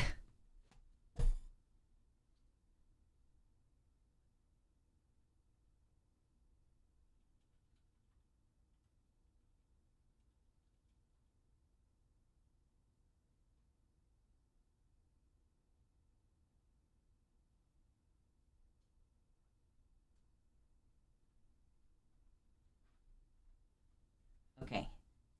Here, we have him now. He's enormous, and he hates this. So, hello, Mitternacht. How are you, baby? How are you doing, honey? Are you enjoying being 17 pounds of fluff? Your boobies are showing. I gotta put those away. We don't want the boobies to show.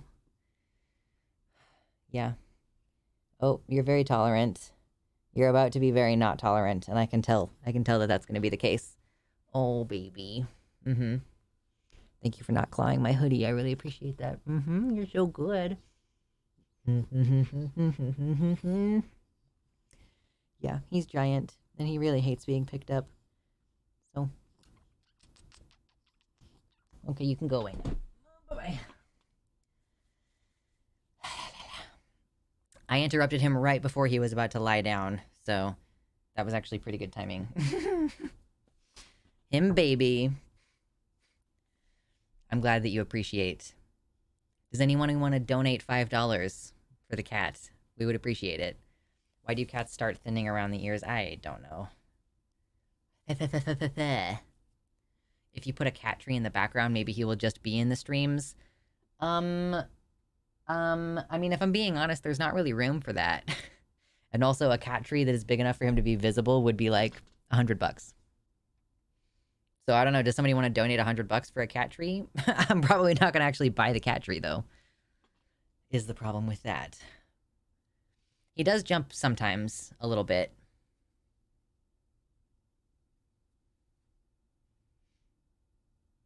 Yeah, donations to pay for cat food. A 17-pound cat can definitely put the food away. We try not to feed him too much. You know, he's not fat because we feed him a whole bunch. He's fat because he's sedentary. It's like hard to get him motivated because he's not very playful. He's just not a really playful guy. And we don't like have a place that we can take him outside to walk around, like, you know, harness train him. He's so old that that would probably really stress him out too. But yeah, he's good. He's a baby. I'm glad you appreciated him. I just spent $1,700 on US immigration forms. Oh my god. Just like trying to get into the United States costs very much. Unless you are very small, he also just looked like a naturally big fella. Yeah, his dome, he's got a pretty big head. And I'm not, I mean, I'm like what is it? I'm between like 5'5" and 5'7" or somewhere in that range. I haven't checked in a long time.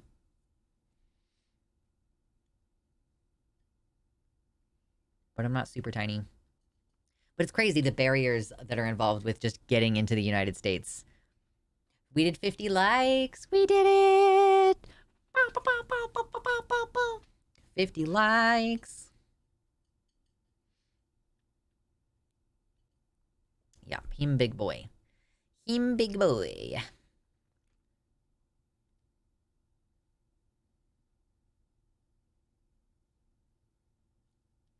You guys, the government makes us pay 150% of our rent just to, like, be allowed to stay and maybe have a green card in a few years.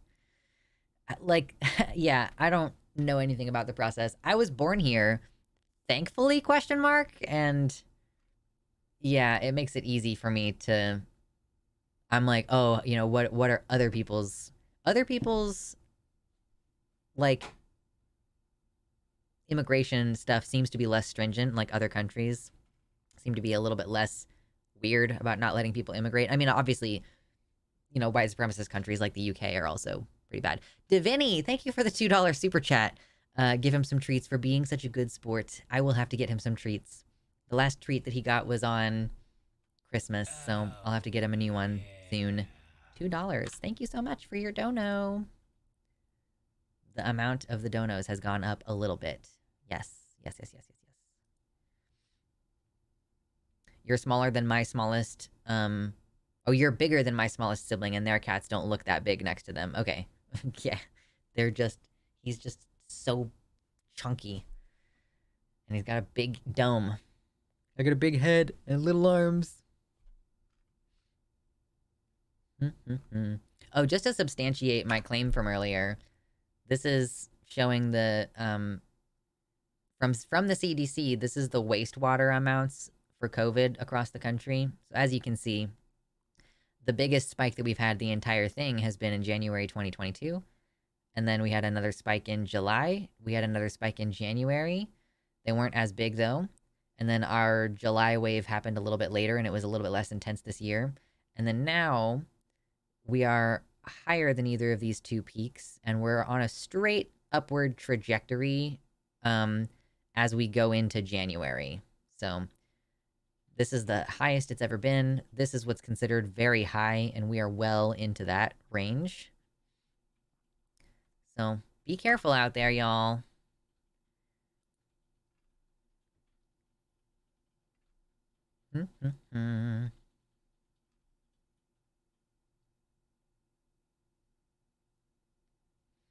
I found out that I qualified for dual citizenship. I did not get a passport because I filed the paperwork, I came under extra scrutiny buying a used car. Had to complete papers that I wasn't using it as a foreign asset. I've never been outside the US and its territories. It's just because of who I am. Right, getting a passport as a visibly intersex person, they're just gonna like... I know of a family who was getting their passports and one of their kids is trans, and because there was additional documentation involved or whatever, like they went through the same process to apply for a passport, and their cis kid's passport was processed with no issue, but their trans kid's passport took like an extra couple months.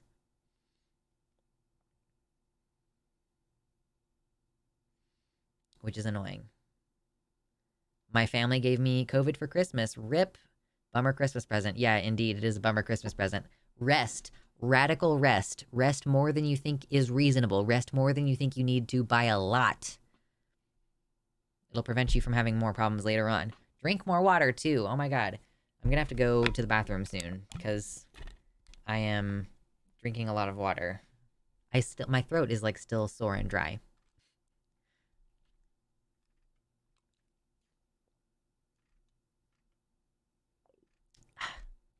So maybe I should eat more salt. I might need more salt in order to not have issues. I keep hearing that we're gonna get the Epstein list, but where the fuck is it already? Yeah, is it supposed to be like mid-January? Epstein's list, January release.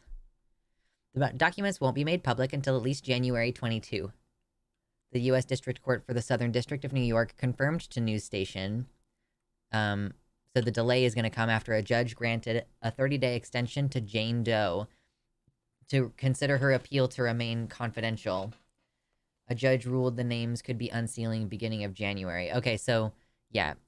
They are not going to be released until January 22. My new boss just caught COVID last week and was still coming this week to help with blood stuff. Stay the fuck home. Probably not even wearing a mask either. Like, go away.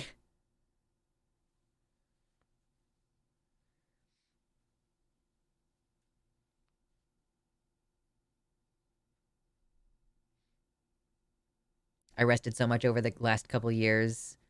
I pre-did all my life sleep and am uber powerful now. No, listen. Listen, I'm being serious. If you radically rest after your COVID, like during the acute sickness and for a couple weeks after, it dramatically makes a difference as to whether you will have long-term COVID complications. So, like, as much time as you're capable of taking off work, you should. If you can avoid cooking during that time, if you can avoid getting out of bed even, if you can avoid getting annoyed at anyone during that time, you should. Because, like, the potential ramifications are that, like, you might not be able to get out of bed anymore. She wore a mask, but her boss said she needed to go. Better short-staffed than short-lived. No shit! Can we please get that tattooed on my forehead? Like, better short-staffed than short-lived. Holy fuck. Yeah, avoid getting annoyed, no internet. Listen. Genuinely, maybe you should stay off the internet.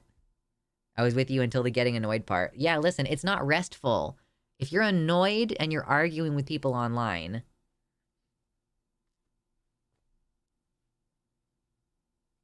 It improves recovery from most sicknesses, really. Can we please normalize staying home when sick again?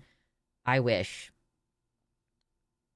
Honestly, and it would be hard. If I got sick, That's one of the things that sucks about being self-employed is I would feel like it would be really hard for me to take the time off.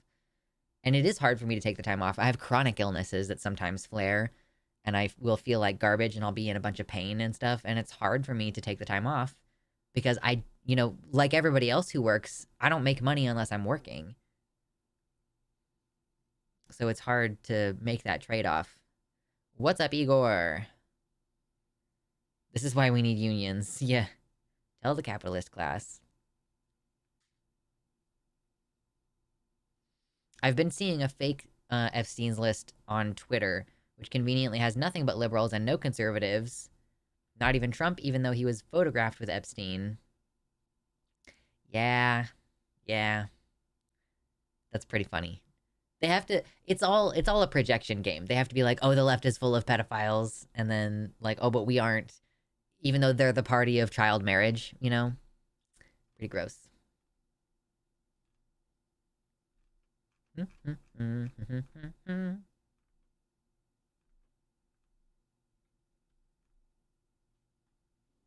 Ouch.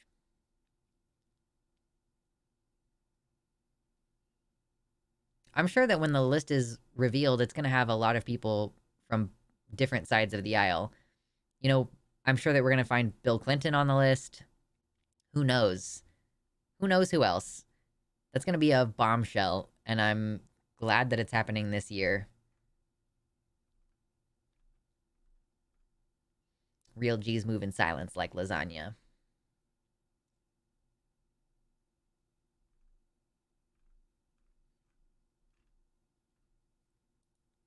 Radical COVID zero extremists want your dick to keep working. Cardiovascular issues from COVID make your dick stop working. So we have a little video we can watch from the Israeli ambassador to the UK today.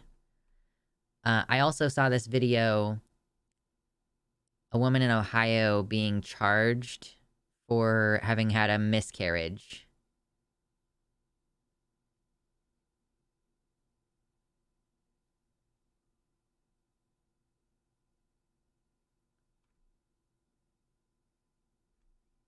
I want to read,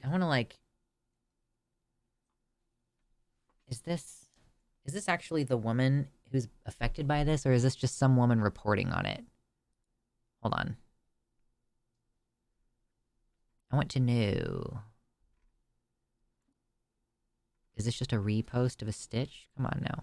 There's a woman in Ohio right now who's being charged with abuse of a corpse because she had a miscarriage. Okay, so I could find an article and read the article instead of listening to her talk about it. Okay, cool.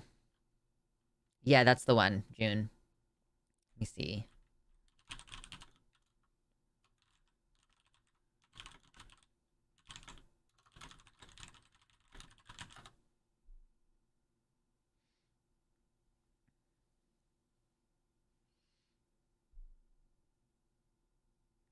By the way, I'm excited about the fact that this is just my natural hair wave starting to develop.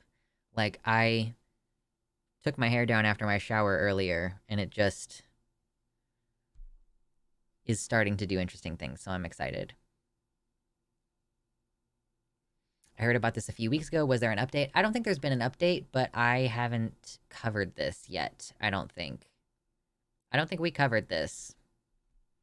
At least I can't remember having done so.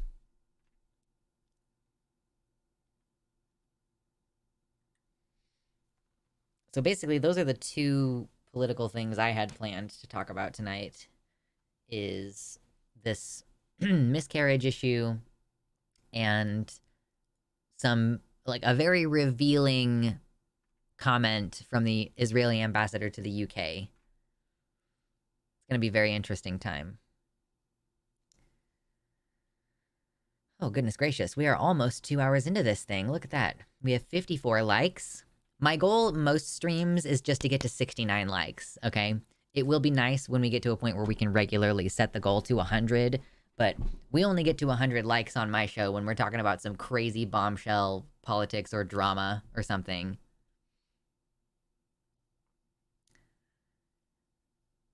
You know what's really interesting? I have never had the opportunity to be the one who drops the bombshell on some drama. And I wonder what that would be like. because usually when I'm talking about drama in the community or like revealing, like, oh, we're talking about Sophie from Mars, it's like someone else has done the revealing and then I'm just covering it and like doing my analysis afterwards. And sometimes I wonder, like, yeah, just start some drama. I'll just start some drama, and I'll find out. But I mean, yeah, like discovering that someone is doing something inappropriate and then being able to break that, being the one who starts the wave of like, oh, everybody's talking about this thing because I'm the one who. It's kind of like the whole like, oh, everybody's talking about James Somerton now. Listen, Dormy, you come on. Um, but yeah, it would just be really fascinating to like be the H bomber guy who's like, by the way, this video is about James Somerton, you know, and then everybody is like, wah, wah, wah, wah. It causes a like disruption in the whole fabric of YouTube for like weeks. I don't think I want to have that much power. That doesn't sound very fun. But yeah, we enjoy. We have fun time. But yeah, those are the only two, like... Right, you're gonna get either a Sabi apology or a ukulele apology. Sometimes people double down. I guess that's sort of what the ukulele apology was. The ukulele apology was a double down. At least James Somerton seemed like he was actually, like, gonna take responsibility for it, as opposed to, like, toxic gossip train. That's literally the fucking refrain that she keeps coming back to the whole song. Toxic gossip train. It's just gossip.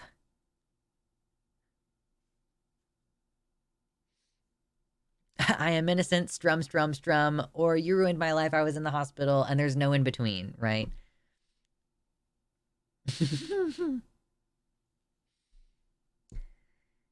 Sometimes that song gets stuck in my head. I haven't listened to it since we covered it on stream. But yeah, sometimes I will like sing other things to the tune. Toxic gossip train. Sabi apologies come off as insincere to me. Yeah. If I'm ever accused of something serious, which I don't really think I'm ever gonna be. Here's the thing. I'm never gonna be accused of some weird shit because I don't do weird shit. This is the thing.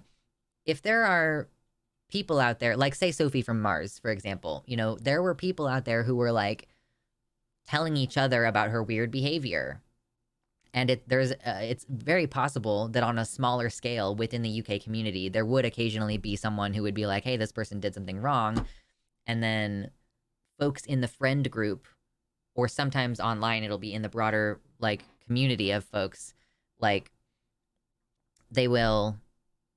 Oh my god, my brain just cleaned itself out. I hate when this happens. I even took Ritalin before my show today and it still happens.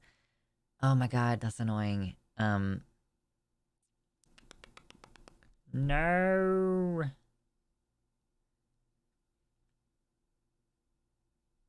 We need a new form of of apology video, a self pepper spray apology video. True. Thank you, Jihariel. But yeah, like I just think it's so strange if folks are like, oh yeah, I know that there keeps being drama about this person, but I'm just, you know, they have receipts and I believe them. It's like, how often does like people need to accuse you of doing something before there's a broader response to it? It takes, it takes something like as serious as accusations of abuse, it seems like. I kind of feel sometimes like people get away with a lot of weird, creepy behavior, or like just, yeah, like weird, creepy behavior. Again, like on the whole, what is her name? Colleen Berenger thing. Like people get away with a lot of weird, creepy shit. And like don't get held accountable for it because it's not overtly abusive. And that like as a group, we tend to not really respond until there's like a direct accusation of abuse. And like there's a lot of downplaying of like, oh, well, it wasn't that big of a deal for any of their behavior up until the point at which it's like you know, it comes out that this person has been like Louis C.K.ing, which how many like male celebrities have been doing that? We're like, oh yeah, he just makes those jokes, like, oh, he just makes, he just likes making people feel uncomfortable sometimes, like, and then it turns out like, no, he's been flashing people.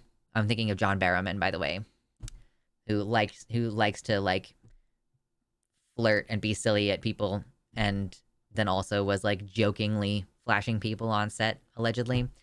It's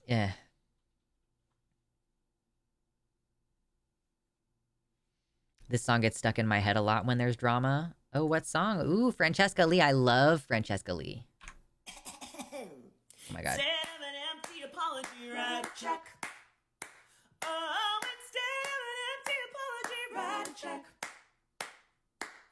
You fucked up and you wanna say sorry, then go ahead and show us the money. Oh, instead of an empty apology, write a check. Everybody sing! True. I love this song. This is great. Write a check. Oh, instead of an empty apology, write a check. I love that she just has this, like, she created this with the intention of you being able to superimpose it onto your own thing. That's amazing. I love that. It's a good song. I do love the idea of the pepper spray self-apology video. Steven Crowder did that. Did he really? Instead of writing a shit apology, write a check? To his wife? To his ex-wife? Instead of an empty apology, write a check. Write me a child support check, please. Oh, Steven Crowder did the Barrowman thing? Oh, like being sexually weird at people and then eventually, like, flashing someone? I didn't hear that Steven Crowder flashed someone. Anywho, look at that. There's 60 people in here right now. Hit the like button, y'all. We're having a good time. We're having a fun flow of conversation today. I'm enthusiastic about the new year. The first stream of the new year. It's been a very chill new year. Oh my god. Yesterday I had a banging headache. I don't know why. It was like, I think a tension headache.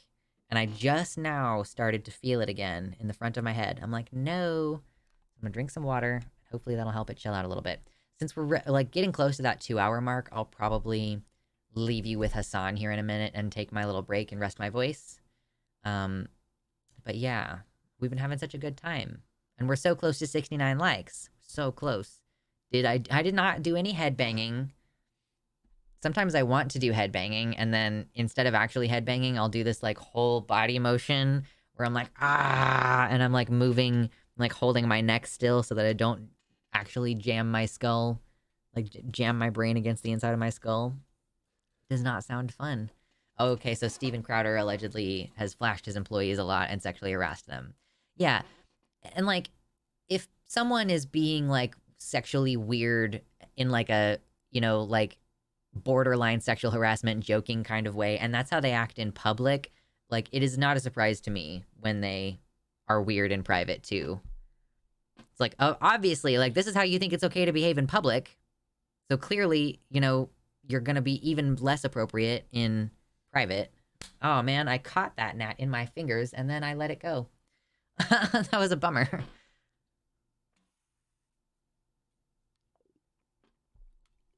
Alimony doesn't count, true. But okay, so Steven Crowder, instead of issuing a big empty apology public, just went ahead and wrote a check. Like, listen, I will shut the fuck up talking about this if you just write me a big fat check. Okay, thank you, Steven Crowder. I feel like if you get harassed, that's not the worst way to cut the deal out of it in the end. One of the reasons I like these lives, always chill and nice, and I enjoy it. That gnat will show up when things look their darkest and then save your life to repay that debt. I was trying to kill him, and I just failed to do so. So I don't know that he's going to be repaying me a debt. If anything, he will get stronger in order to spite me and He'll find me later. He'll find me later.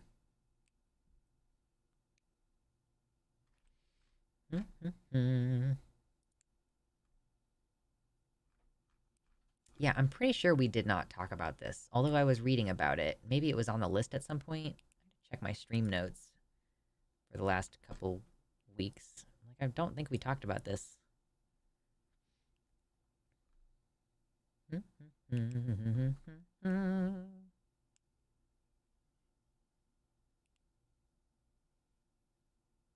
No, I don't think we have talked about her. Okay, so I'm glad that we're finally getting around to it, because it is important to talk about the criminalization. It's always the problem with like the abortion thing, is like that miscarriages get criminalized.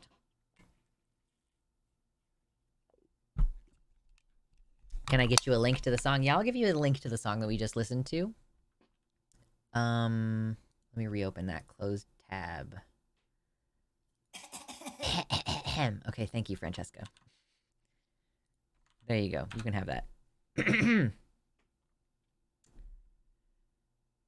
Gore bless. Gore bless America. Okay, now I don't need that tab anymore.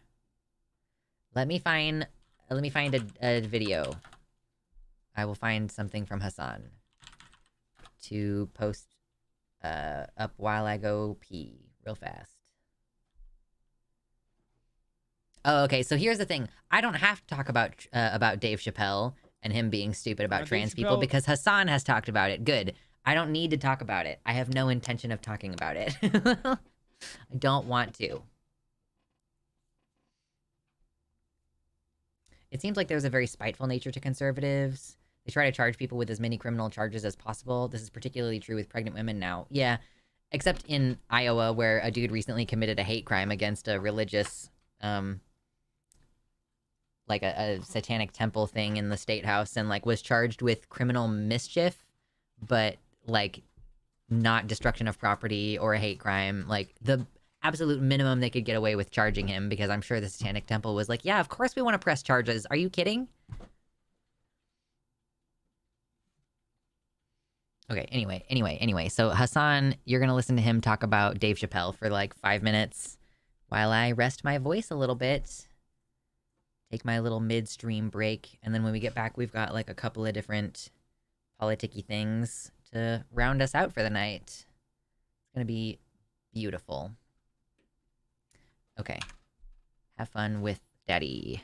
Now, Dave Chappelle was my GOAT. Loved a lot of his comedy and his humor. And yet, for the past, 5-6 years now, he has not stopped trying to tackle big trans. His latest special is not as bad as some of his other recent specials, I mean. Obviously, Killing Him Softly clears everything that he's ever done in the past 6 years. However, at least he's like getting marginally better at making jokes and not simply just saying trans people are awful and demons. Like, at least he's moved beyond doing attack helicopter memes. However, he hasn't moved far beyond it. At least he's trying to make a joke now, instead of just like repeating something that you hear from Steven Crowder. But even then, it still falls short of what his normal material looks like. Specifically, his bit about Norm Macdonald is what I want to talk about. I believe this is it. And the only thing that got me out of that space was a comedian friend of mine, the late, great Norm Macdonald. That's right. Shout out to Norm. And what Norm did, which I'll never forget, is he knew that I was the biggest Jim Carrey fan in the world. Now, I'm not going to go all into it, but Jim Carrey is talented in a way that you can't practice or rehearse. What a God-given talent. I was fascinated with him. And Norm knew that. And he called me up and he goes, Dave, he says, I'm doing a movie with Jim Carrey. Do you want to meet him? And I said, yes, I do. And it was the first time I could remember since my father died being excited. And the movie was called Man on the Moon. I didn't know any of this. And in this movie, Jim Carrey was playing another comedian I admired, the late, great Andy Kaufman. Yes, and Jim Carrey was so immersed in that role that from the moment he woke up to the time he went to bed at night, he would live his life as Andy Kaufman.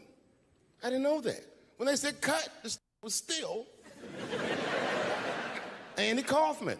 So much so that everybody on the crew called him Andy. I didn't know any of that. I just went there to meet him, and when he walked into the room where we were supposed to meet, I screamed, "Jim Carrey!" And everyone said, "No!" Call him Andy. And I didn't understand.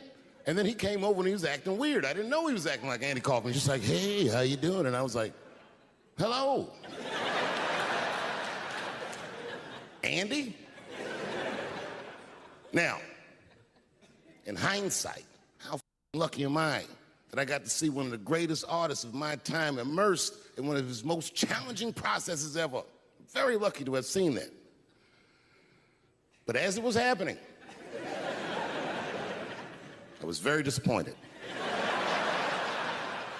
Because I wanted to meet Jim Carrey, and I had to pretend this was Andy Kaufman all afternoon.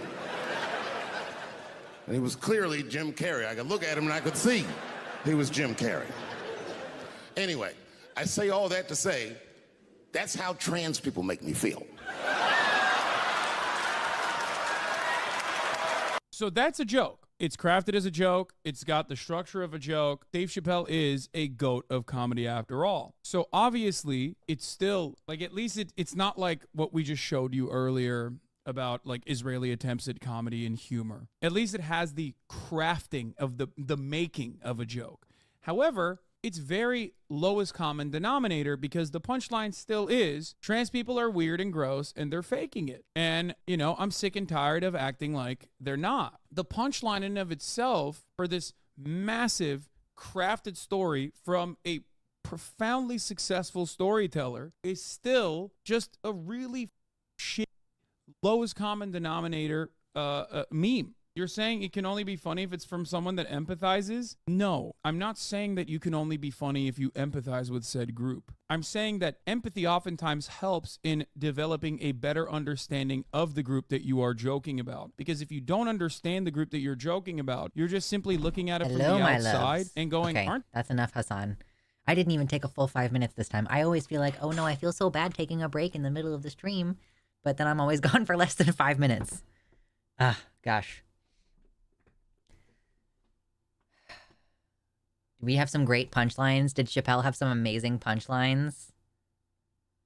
Why does he keep having to reference this friend of his also who died? Like, that's a weird thing. Yeah, he did it again. He brought her up again as a shield from criticism.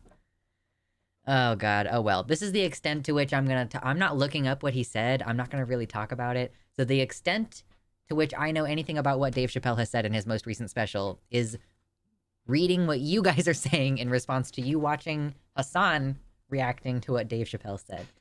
Like, cool. Tell Gayfesh this rendition of the bathroom song is kind of weird. I liked the idea of making a bathroom song, and I started to write one, as a matter of fact. However, I ended up deciding not to do that, and then the Hassan thing just kind of happened organically. So, yeah. I think that it worked. It's, you know, it's always funny to me to put on a Hassan video when I leave.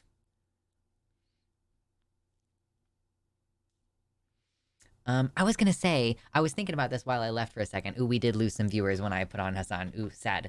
So I was in the Vosh subreddit recently. I wasn't really in the Vosh subreddit. I was scrolling my For You page thing, and something from Vosh's subreddit came up.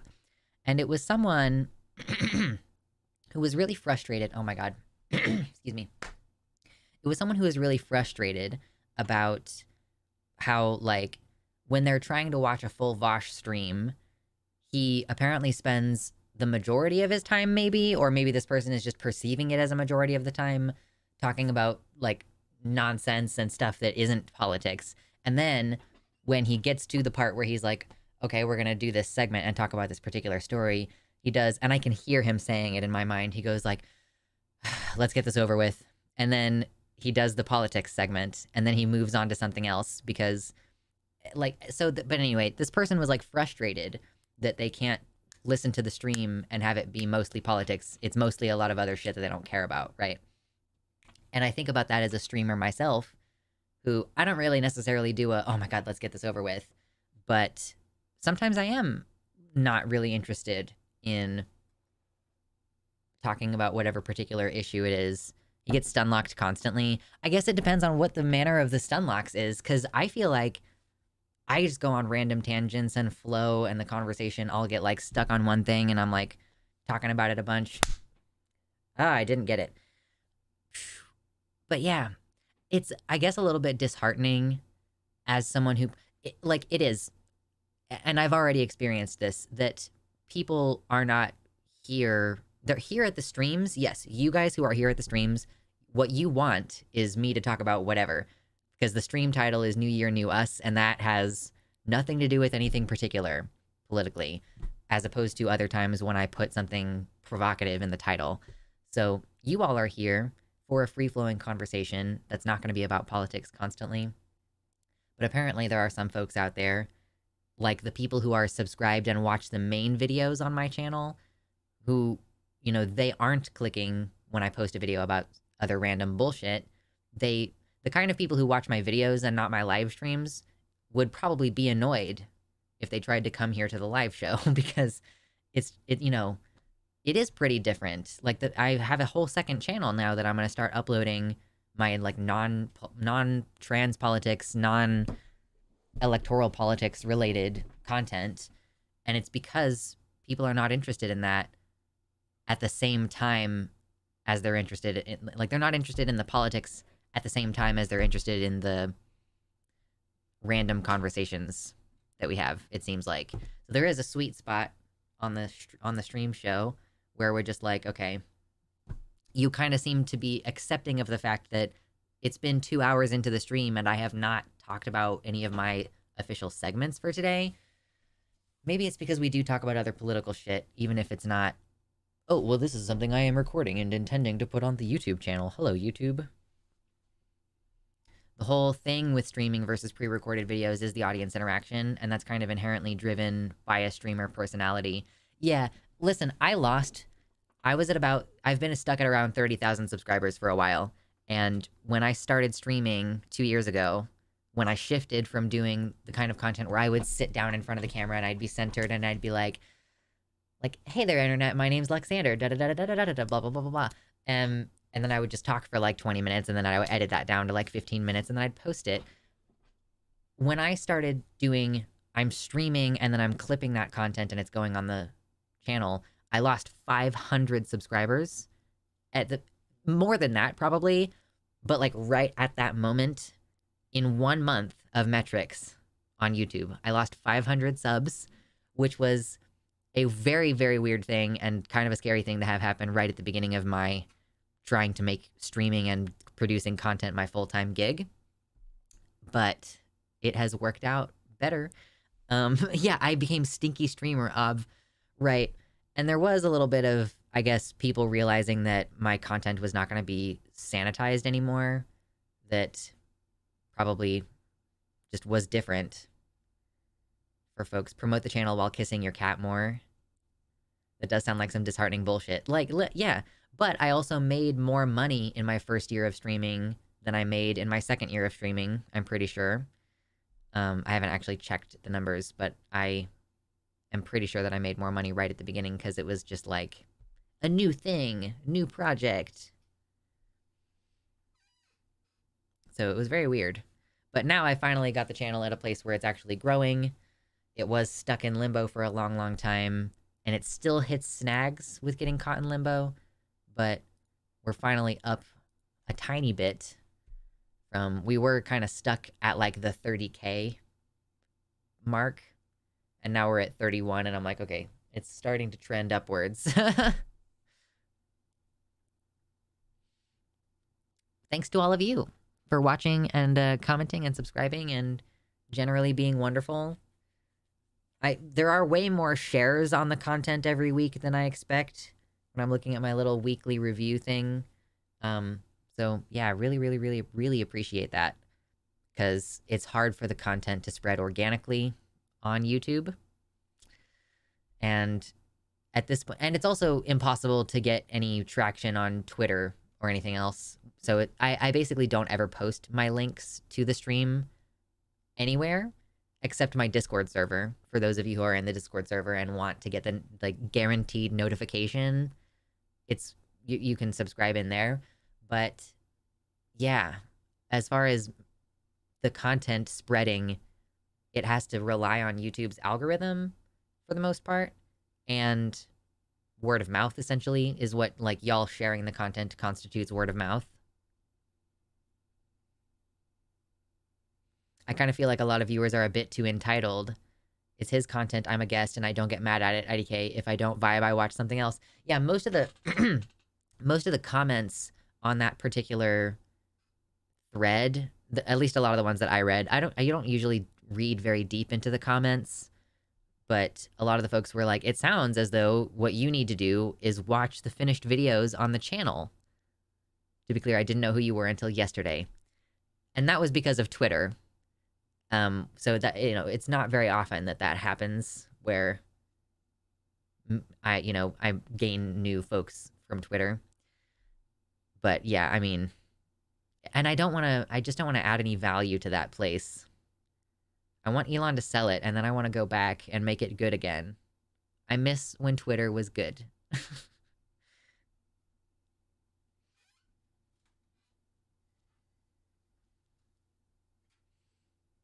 I think branching into other topics is healthy. There are some topics, like Vosh's fashion or Lux's bugs, that I don't have much interest in, but we should let streamers express themselves. And it's not like I'm gonna take an entire 20 minutes. I don't know. Sometimes we get on tangents about stuff, so it's not my intention to take 20 minutes to show you my bugs and talk about my bug hobby. We might talk about that briefly, and then it becomes a broader conversation about, like, ooh, our shrimp's bugs. And then I might be like, oh yeah, I remember my partner just mentioned something about, like, farming shrimp, basically. And like, oh, I hadn't thought about that. That's cool. And then we get off on a segue about homesteading again. And like, it's an endless, it's an endless meandering path. But yes, part of the reason why the channel is doing so well is because I started doing daily uploads. I upload, you know, at the very minimum, like a short, and usually several shorts and a video each day. And that is making a huge difference. At least it was for a bit. Again, it's steadying out now, but whatever.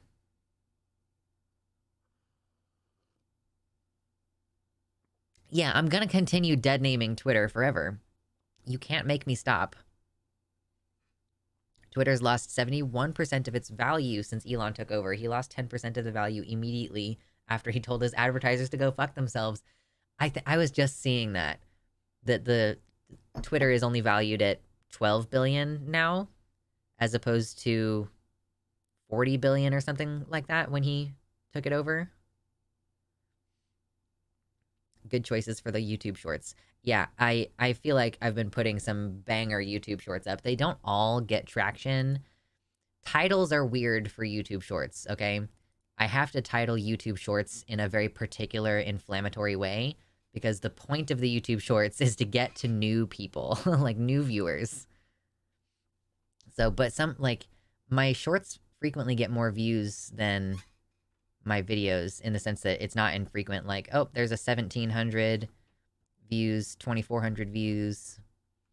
Whereas on my videos lately, it's more like, oh, this one that did really well got like 1,700. Oh, another one that did really well got 2,100, but most of the time it's like 1,000 or a little bit less. I will stop dead naming Twitter when he accepts his child.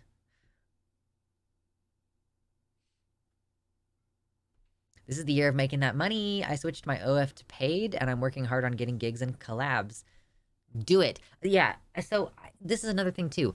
I want to continue growing the channel, and that apparently it doesn't just mean uploading daily, because I am still uploading more or less daily, but the momentum has definitely chilled out. There was like a lot of new subscribers happening and like a lot more views happening, and it's sort of started to taper out a bit, since I think the algorithm is getting used to me doing this like semi-regularly.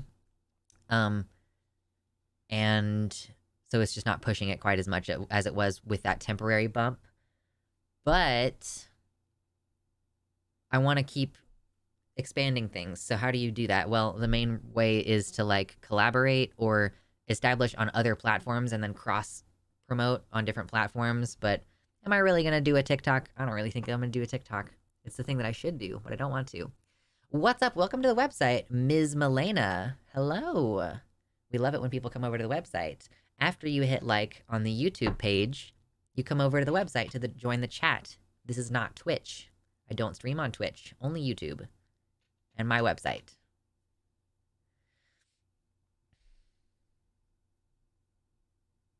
I recommend your channel regularly. Cheers to you. Thank you, Atreyu. Very much appreciated. Like, honestly, I think in a relatively small niche space online, you do sort of rely on word of mouth in the sense that, you know, there are folks out there who, because they saw Essence of Thought refer to me as an abuse enabler, are gonna not watch my content because someone else bad named me, right? So the more positive interpersonal like reactions, the better. It's gonna be good.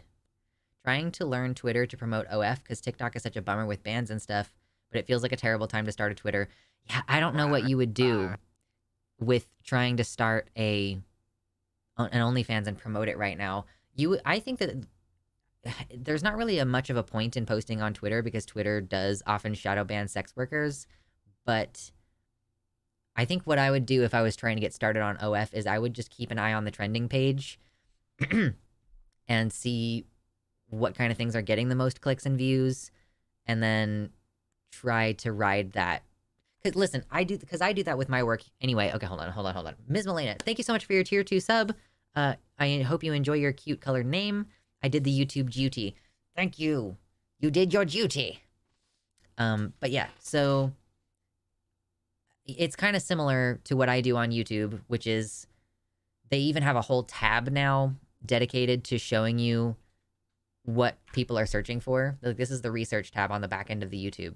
And it's like, okay, coming out as trans FTM to parents. Well, I have seen top searches for this for a while, which is why I made a video very recently about how to come out as trans. Not specifically FTM, but how to come out as trans.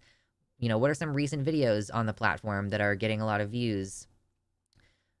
Content gaps for shorts.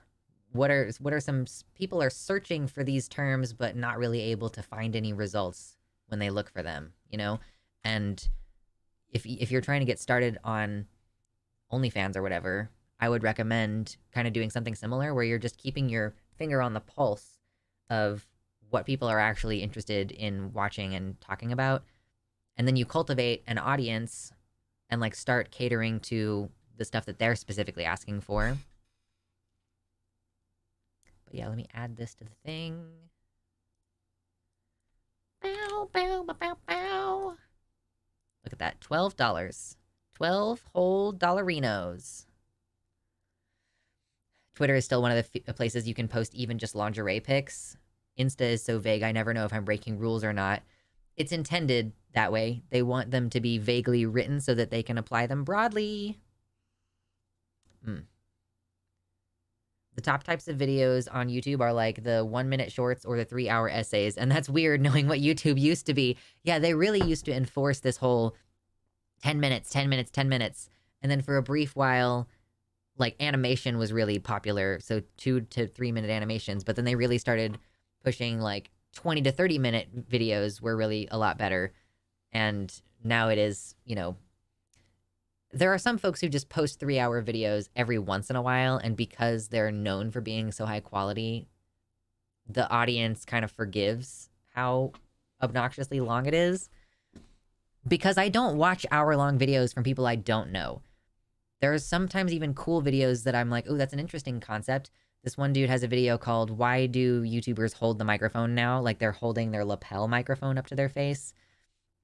But it's an hour long. And I'm like, this is a really fascinating philosophical question, but I don't know you and I don't want to spend an hour watching this. So, meh, meh, meh, meh, meh. Anyway, so we're making shorts, we're posting videos, just keeping the grind on. And then I also am like trying to expand my hobbies and taking care of work that needs to be done around the house. I actually tend to find long form videos from people I don't know semi-often. Is a way to actually find new content sometimes, sure. And maybe sometimes I feel like, all right, I want to put on something for an hour so that I can work on something, but there's no video that's an hour long that I want to watch. So maybe I need to subscribe to some of these folks who make longer videos, even if I don't want to watch this one video from them, and eventually they'll post something that's an hour long that I want to watch. Philosophy Tube, for example, I can watch completely. I think the only video of hers I have not watched recently was the one about Stoicism. I can't remember if I ever ended up catching up on that one. I don't believe I did.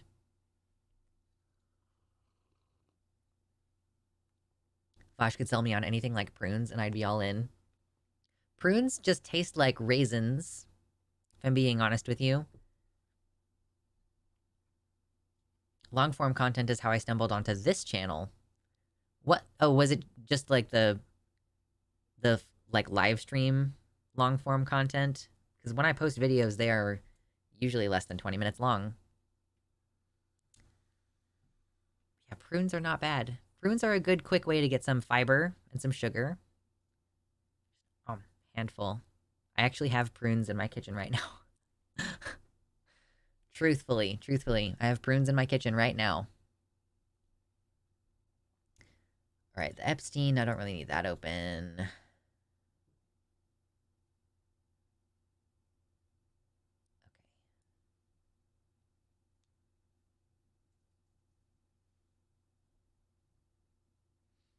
That one astrophysics professor lady makes awesome long form content. The astrophysics professor who does like the demonstrations that are really cool. I feel like Vosh would either validate your opinion or call you a creep for having some innocuous difference in opinion. Me personally, one of your streams popped up and I was like, sure, what do they have to say? It's the YouTube showing people the live streams. Relying on it. No, not you personally. Oh, okay. I was like, Vosh doesn't have any problems with me. We're cool.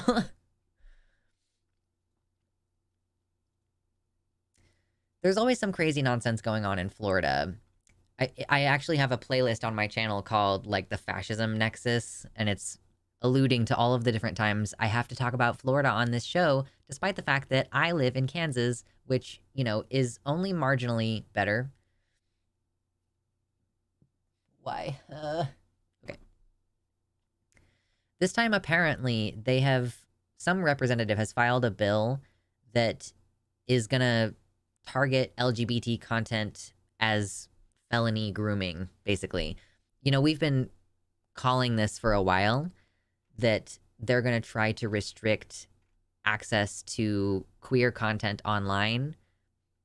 I guess, so this is probably intended to target queer content online, but it says content and communications, calling it grooming, with sentences of up to 15 years.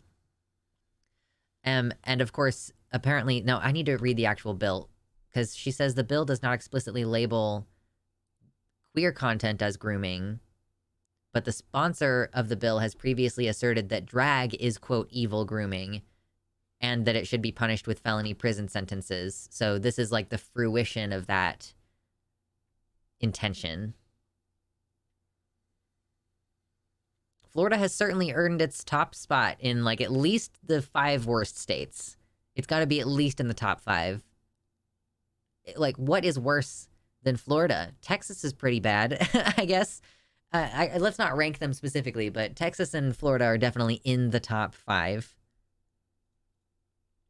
The party of free speech striking again. Right. We've been discussing how this is going to be imposed on queer content. Usually, we've always just kind of assumed it's going to be under the whole, you know, lewd and lascivious content, you know, restricting access for youth to be able to see these things online under the guise of it being porn, essentially.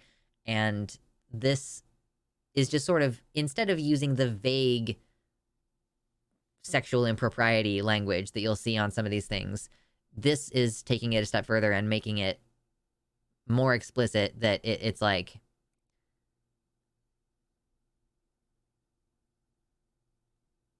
it says a person who engages in the process of preparing or encouraging a child to engage in sexual activity through overtly sexually themed communication with the child, or in contact with or observed by the child without permission from the child's parent or legal guardian commits lewd or lascivious grooming.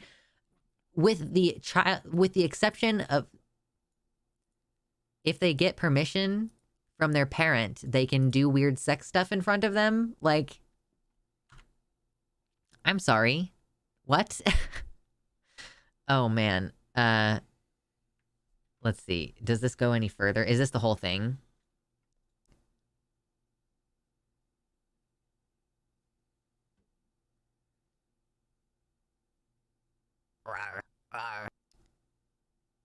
Ms. Milena, thank you. Oh my gosh, for the 5 gifted tier 1 subs. Enjoy those. Junebug, Hylian, Lord Byron, Dormiu, and Mersh. They say, my eternal battle against white names continues. Mayo side. Mayo side. Mayo side. Thank you so much. Ms. Milena. Yeah, I pronounced the name correctly. It's not infrequent that I hear that. Folks are like, oh my god, you actually said it right. And I'm like, I don't know why people get it wrong. Just makes sense to me the way that it is. This is the child marriage loophole. Exactly. It's the loophole that says, we're going to go ahead and, yeah, let you sell your kid. You can do weird, creepy stuff to a kid if their parent is around, apparently. So, but of course, they're writing this in a very broad way. So, oh yeah, encouraging a child to engage in sexual activity or preparing a child to engage in sexual activity through, quote, overtly sexually themed communication. Like, this is why sex education for queer people does not exist, right? You know, it's crazy that we explain this whole concept in school that you, like, have the pee-pee and it goes in the VV, and that's how, like, sexual reproduction happens, you know? And they even teach you how to have safe sex. Like, these are the ways that you do it, you know? You might need to lubricate the condom just in case, like, so that it doesn't break. And, like, nobody teaches gay kids how to safely have sex. You know, as a matter of fact, lesbians, as a demographic, like, cisgender lesbians have one of the highest reported instances of chlamydia of any other group, because they don't use barriers when they have sex, because they don't think they need to, because they're not protecting themselves from pregnancy. So, yeah, this kind of thing, this whole, oh, you're preparing or encouraging a child to engage in sexual activity, it's going to allow you to clamp down on all kinds of things. And in this case, it enables you to clamp down on whatever queer activity you don't approve of.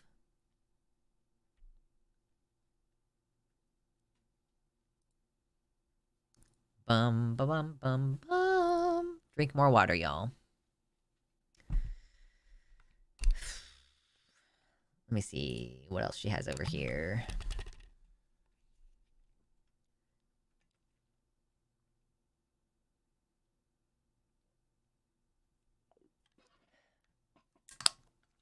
Okay. Erin Reed has a little bit more commentary on this.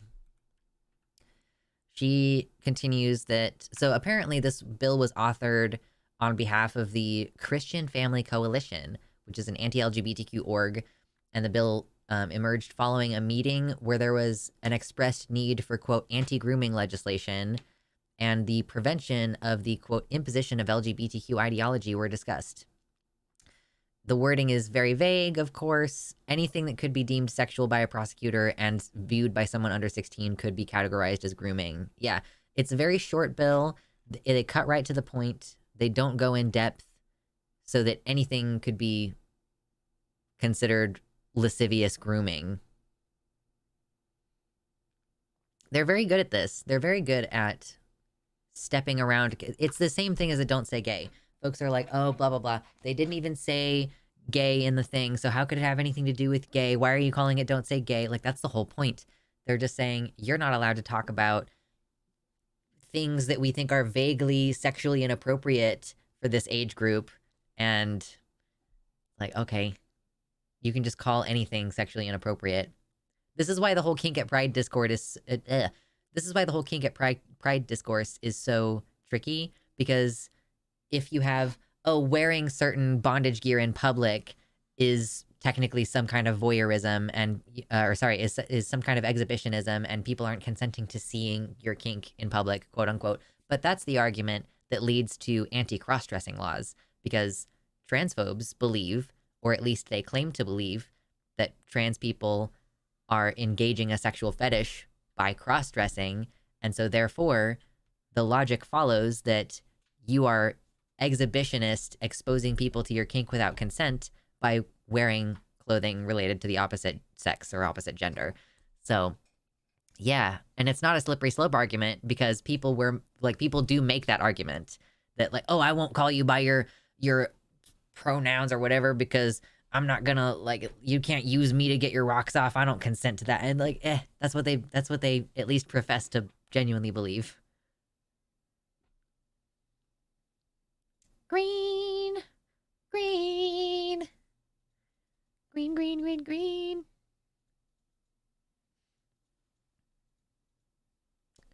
The only counter to how scary these laws are is their increasing dumbness, knocking out their legal legs in courts. Right, we can, as usual, hope that the courts take this stuff down, but everything that's going to get appealed up to the Supreme Court is at dramatic risk of tipping the country away from queer rights and away from trans rights. That's the problem. Like, it's not necessarily a good thing that this is working its way through the courts to the Supreme Court, because yeah, they have the option at the Supreme Court to go, no, it's fine. You know, you've got it figured out down there at the lower level court. We don't need to check up on you and make sure that you did this correctly. We agree with the lower court on this, if the lower courts are saying that the transphobia is wrong. But I feel pretty confident that the Supreme Court is going to take a very active role in this, as opposed to just saying, oh, we'll let the lower courts sort it out. You know, I have very little faith that it's going to go well through the court system, essentially.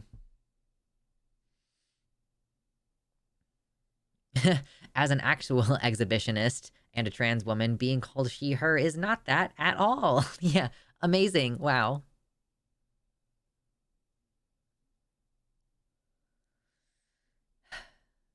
Purity culture is the weirdest kink ever, and they force it on kids in abstinence class. Purity culture is weird. You know, it's weird how when straight people have a breeding kink, it's not really considered a breeding kink. In my mind, abstinence only is just orgasm denial. Change my mind. Listen. That's pretty funny.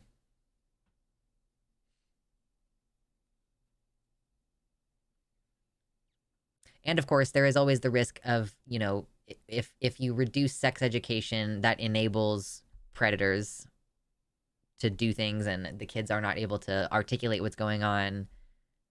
It generally, a reduction in sex education results in more teen pregnancy, more child abuse. So imagine being the party who wants to oppose sex education for kids.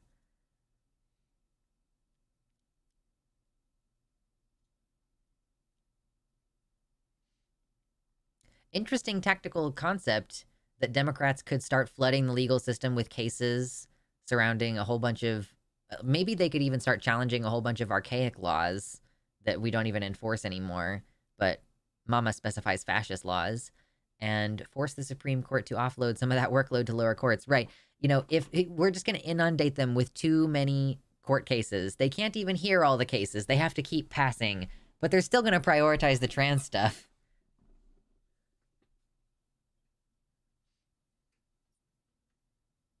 Purity culture and abstinence only turned at least one preacher's daughter I know into a polyamorous atheist.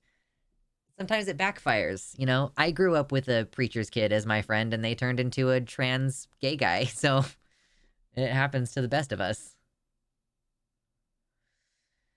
Good grief. Hey there, look at that. We got to 69 likes. That's very exciting. I'm enthused about getting to 69 likes. That's a good high five. Bro fist. We did it. We did it. And I really only have one more thing left on my itinerary for today. I baked another loaf of bread. It is so pretty. Did it out of a pan, and I like how it's shaped. I'm jealous.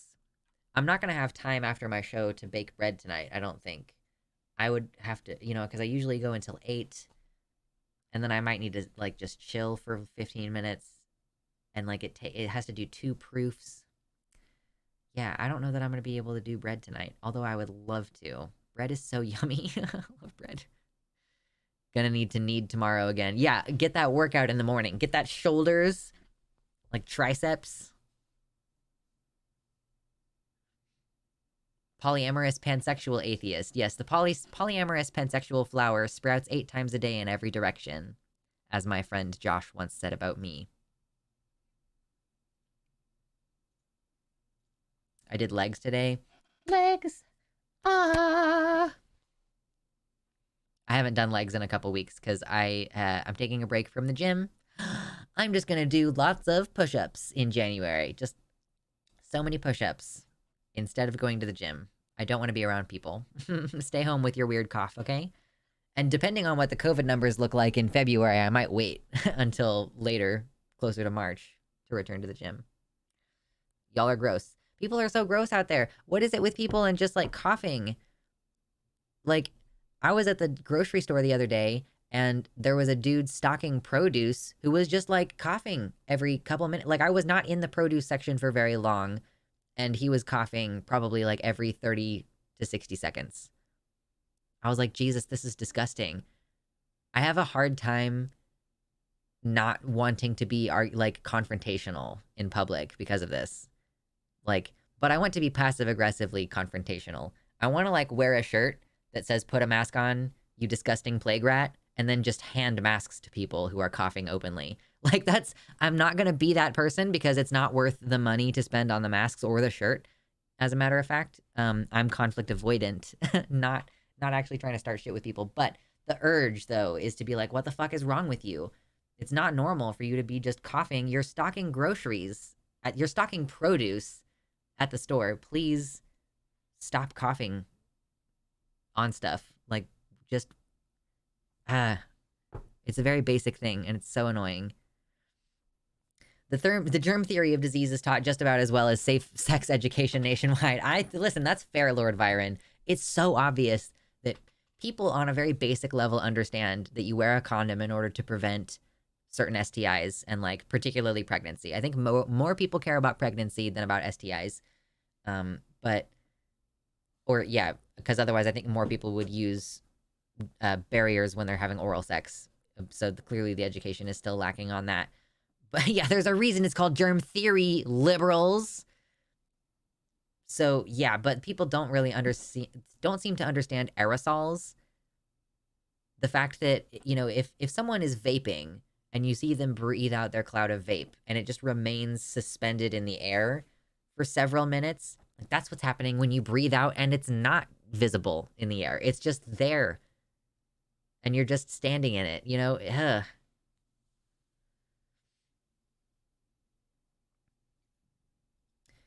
Can't stay home because people can't afford time off or literally aren't allowed any. Listen, I'm not like advocating that he takes the time off because I understand that. That's the bullshit thing. The company doesn't want to give out PPE because that costs money and he can't just not do it because then he'd get fired. But literally what I'm wanting is just for him to wear a mask. Like there are options. Stay home with pay, stay home without pay, or wear a mask. Like those are the 3 options. And I'm not trying to say stay home, although I think you should stay home to rest if you can afford it. But primarily, even if you wore a surgical mask, which also, like, to be clear, they're not good enough, but even just wearing a surgical mask would keep your shit closer to your face. Our system has created the sick person stocking produce by design. I know.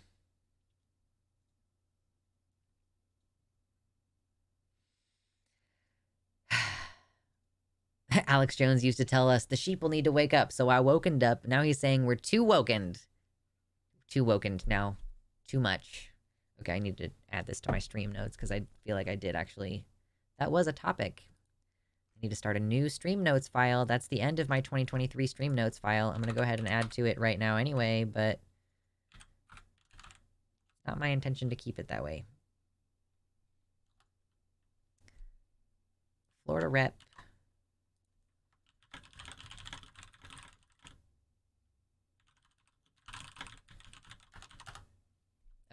Stream notes. Got him. Got him.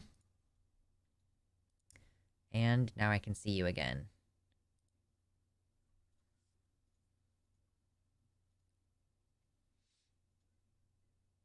Lord Economicus, the modern deity, demands a sacrifice. True. Demands a blood sacrifice. I think it's like 7 million people worldwide have died from the acute COVID infection so far. Oh, are you guys gonna have fun yelling song lyrics at each other? Oh gosh.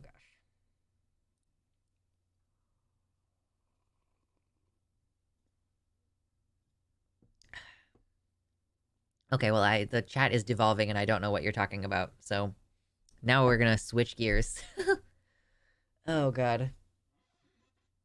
Momentarily. Look at us, we're at 71 likes. Our next goal is to get to 75. That's nice. That's a nice, cute number. 75.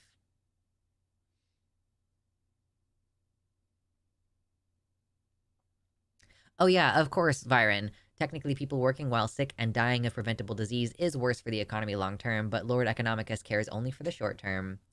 It's similar to how shareholders require, yearly growth, even if that means that the company is never able to invest in structural changes. For example, like power companies. Power companies have shareholders, and so they're incentivized to never update crucial infrastructure until it actually fails. So, I think this is part of why fires across the country are more prevalent, is because not only are things getting hotter, and that means that the insulation is melting off the wires, but yeah, like old equipment is faltering and starting fires and stuff, and it's not going to be until the failures happen that forces the company to invest in fixing things from the ground up. And so that's also why things don't get more efficient over time, because even if it was more efficient over time and they were able to make more money over time, there's an initial investment that is going to mean that this quarter, we don't show growth to our shareholders. It's really dumb. Infinite growth, infinite consumption of resources at the cost of long-term sustainability is the ideology of a cancer, and it will kill the host. Degrowth. I earnestly believe that degrowth is something that we politically should talk about more. And I think that it is one of those things that people reflexively dismiss because they think that degrowth means anarcho-primitivism, and that's not what I'm trying to say. Like, I'm not saying we should go back to living in huts that we all built by hand or anything, or that we should not have internet, or that there shouldn't be a supply chain of some kind. But, yeah, rather that we can't be focused on continual growth because it's just not possible. It's just not sustainable. Totally unrelated, climate change. No, it's not at all really. Climate change is definitely not going to make it harder to make money in the long term. What are you going to do when all of the farmland in the southern US is like a desert and doesn't grow anything? Are you going to level suburbs in Illinois to plant more farmland? Like, what are you going to do? I don't know. Oh, jeez. Don't call it woke. I call it sleepant. Sleepant. High five. I'll definitely ring the bell for that one. Ring the bell. Okay. Notification. Dismiss.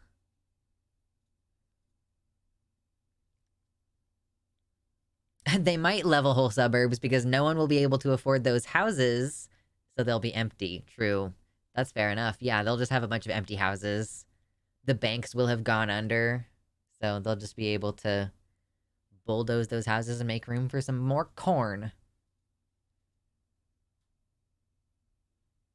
The town I grew up in South Louisiana isn't named Baton Rouge or New Orleans, so it'll probably be underwater. I'm genuinely, the place where I live is going to be more like Arizona in the next couple of decades. Like, I live in Kansas. We have wetlands here. We have plenty of trees, actually, more trees than you'd think, and like lots of agricultural land. And we are definitely, it's going to be more like hardy plants, sages, various cacti. It's going to change pretty dramatically. We need to adopt soil restoration farming practices before the soil is useless. I mean, this is literally the Dust Bowl. This is what happened in Kansas. Like, we dug up all these grasses that were holding on to moisture in the soil and like holding the soil together. We started farming everywhere and like digging up the top 2 feet of soil, basically. There's a whole movement of no-till farmers. Like, a lot of homesteaders are no-till farmers. They only work in the first couple inches of the soil, and they often build up the soil with compost instead of digging down and tilling it up. Because yeah, it like you uproot things. There's roots in the ground that are holding the soil together, and it fucks that up if you dig up the first 3 feet of soil, like the top 2 or 3 feet of it. So that's what ended up contributing to the Dust Bowl, is that at the time there weren't any trees here in the central plains of the U.S. There wasn't any trees very much, so what was holding onto the soil was all this grass. They cut so much of it to make room for farmland because they were like, oh, look at all this empty land. Isn't that going to be great for farming? But you needed those wetlands in order to make sure that your soil was going to be irrigated. Like, that like releasing all of that plant life from the soil just like created a terrible situation, kicked up all this dirt. But what about the prophets? I know the prophets. The prophets. I am Ferengi, the females and the money. Like, oh my god.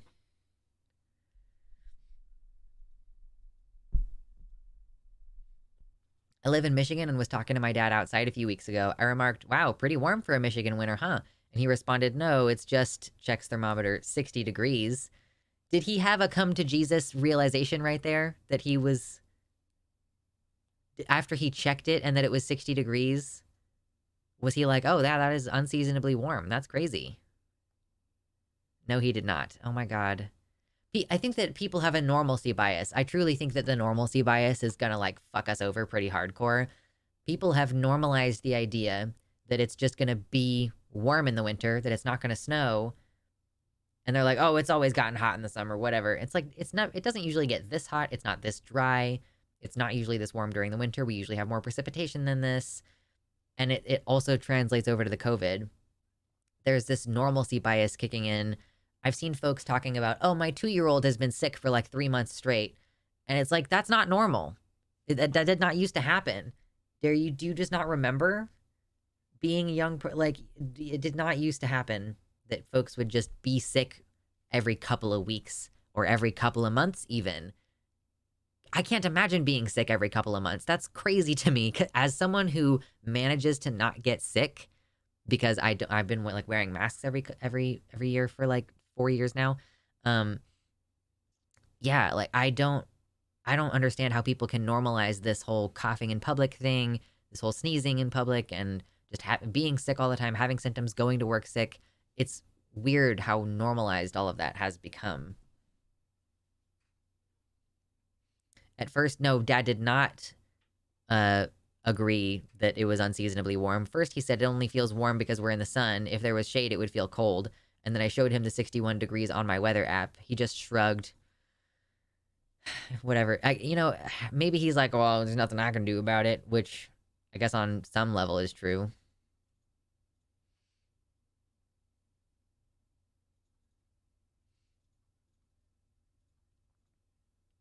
Another problem we have is that the Department of Energy and aerospace companies have been sitting on technology for over 70 years now that could help with our climate problems and our resilience on foreign oil. Ultimately, unfortunately, the damn Republican Party refused to allow full disclosure on the UAP/UFO issue under pressure from Boeing, Raytheon, etc. They want to keep us dependent on internal combustion engines and fossil fuels that have been obsolete since the 1940s. Yeah, they will destroy the planet for the sake of their profits. They know how to do things in a more sustainable way, and it's just not profitable to do so they don't want to.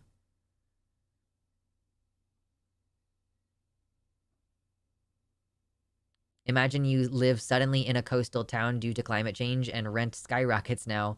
Your apartment is now a seaside flat for the richest. I mean, yeah, like gentrification happens all across the country all the time, so it's not like that story is particularly new. It's just the circumstances by which it came to be that way are a little different, you know. That, I mean, it also means not just that this, you know, the coasts are going to change, but places that were formerly pretty normal temperate locations are going to be more tropical and are going to gradually start to offer more vacation opportunities, I guess, for these folks who still have the ability to take vacations. But that is an interesting concept that the coastlines are going to change. And so therefore, not only is like obviously what was formerly seaside property is going to be gone. Yeah, it will be seaside property until it's time to sell your house to Aquaman.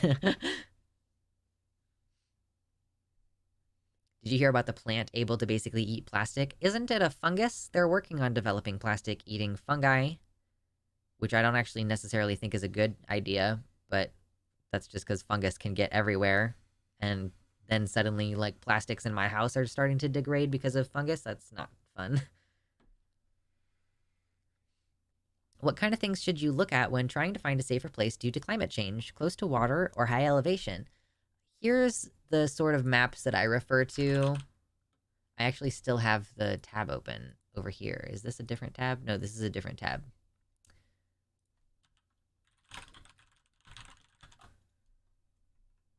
No. Autocomplete did not do me any favors right there. So this particular website, and you can just Google, like, what did I just Google? Lord have mercy. Hold on. Sorry. It's like climate projection maps. And this particular website is the one that I just keep referring back to because it has a bunch of different maps. So this one shows the currently habitable zones of the United States and the fact that it's going to creep upward. This one's kind of hard to see, but it's got this like big blob. Here's some areas on the West Coast that are also blobs of, yeah, here's the most hospitable areas. Most suitable zone for farming, I think, is particularly what this is showing. But as we get down here, this is going to show, this shows how many weeks per year it's going to be above 95 degrees Fahrenheit. So, you know, that might help you figure out, okay, well, down here in the South, it's going to be above 95 degrees Fahrenheit for like 26 weeks out of the year, which is too many for me. And here's another one. This is wet bulb temperatures, which has to do with the saturation of humidity in the air. So it's so hot and humid that your sweat does not cool you down, which is very, very dangerous. It's more dangerous than it just being hot. So these are going to be the areas where that is worst. And wildfires. So you might not want to live in this area for wildfire purposes. And this has to do with sea level rise. So I know a lot of people are going to want to move to the Seattle area, but it's actually going to be pretty highly affected by sea level rise. So I personally wouldn't want to, I don't think that I would want to go there just because the opportunity for it to be a problem, like I just want to avoid that. I don't want to have to deal with, you know, I can't grow food anymore because the ground is too fucking wet. Like, no, I'm not dealing with it. And crop yields. Yeah, this is showing how the crop yields are going to change. It's going to get worse down in the South, and up north you're going to see more crop yields than you would have before. So there's kind of a number of different factors to look at. Elevation can help. You know, like there's these places in Colorado and Wyoming, like all across the, like around the edges and roots of the Rocky Mountains, this is going to be area that becomes much better for growing food. So maybe that's something that you want to take a look at. Elevation is going to help when it comes to the coasts as well. Like, you know, you don't have to worry about the sea level stuff as much in Seattle if you're over here on the tip top of the mountain range. What is this called? The Cascades? I can't remember what they're called. So, anyhow, I'm kind of glad to be in Michigan looking at these maps. Right, Michigan is going to remain a fairly temperate location, and you don't really have many wildfires there. Economic damages from climate change, you know, a lot of these places are obviously going to be highly negatively impacted, but other places are going to get better. they anticipate that the Denver area is going to be much more profitable after, like, or I guess just not, yeah, I don't know. Have fewer economic damages from climate. Oh, I guess that means that there's just going to be way less snow. So there's going to be fewer damages from climate change, like weather stuff. Oh, whereas like there's going to be a lot more monetary damages here. Oh, yeah, obviously. Okay, cool. The South is screwed, you know? So if you live in the northern US, you're probably going to be relatively okay as long as you're not in a place that has a lot of wildfires. The question then becomes, are you in a state that is safe enough regarding transphobia and all that shit?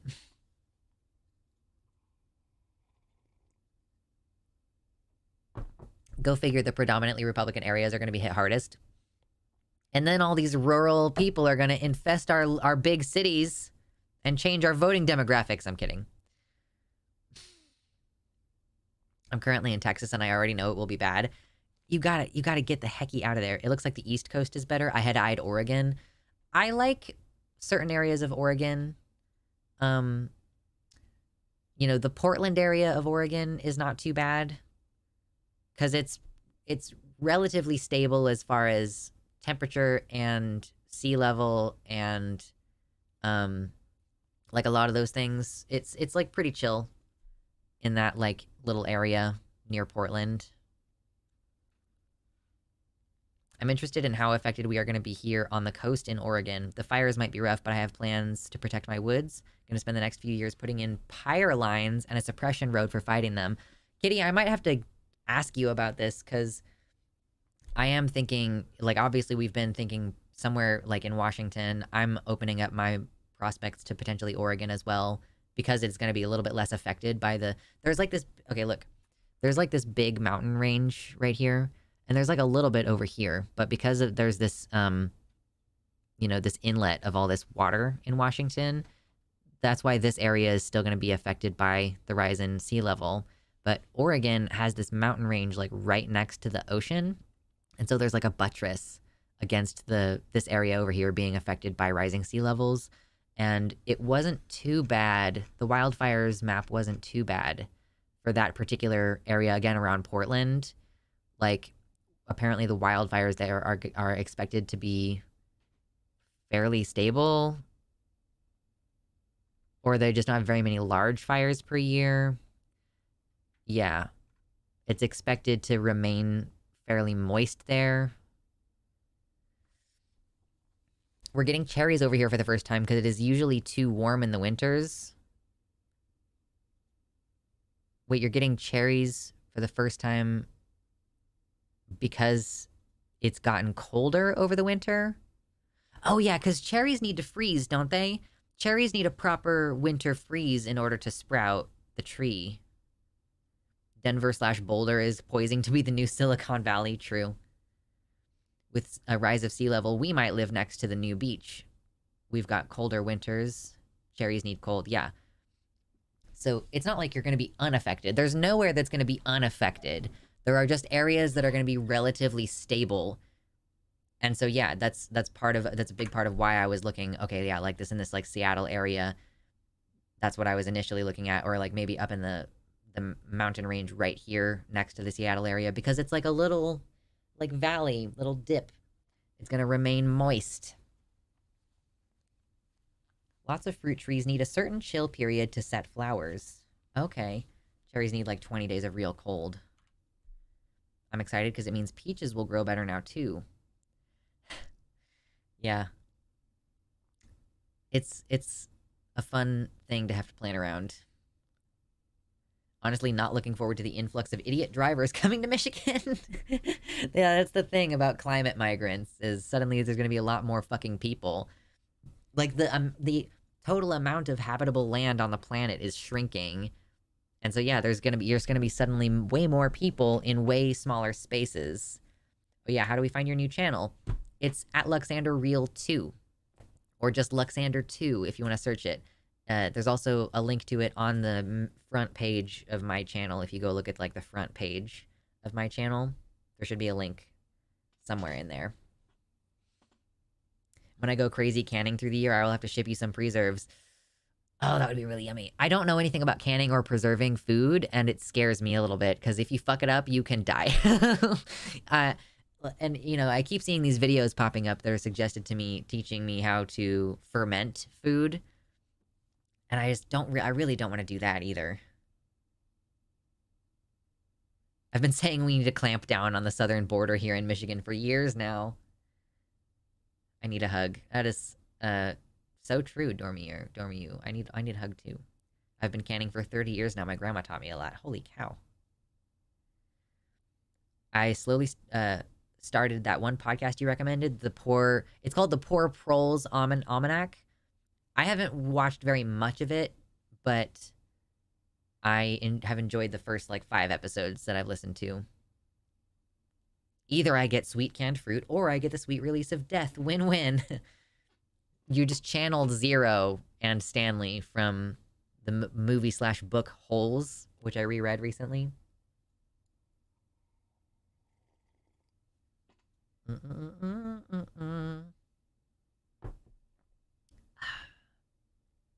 haven't posted anything on the second channel yet.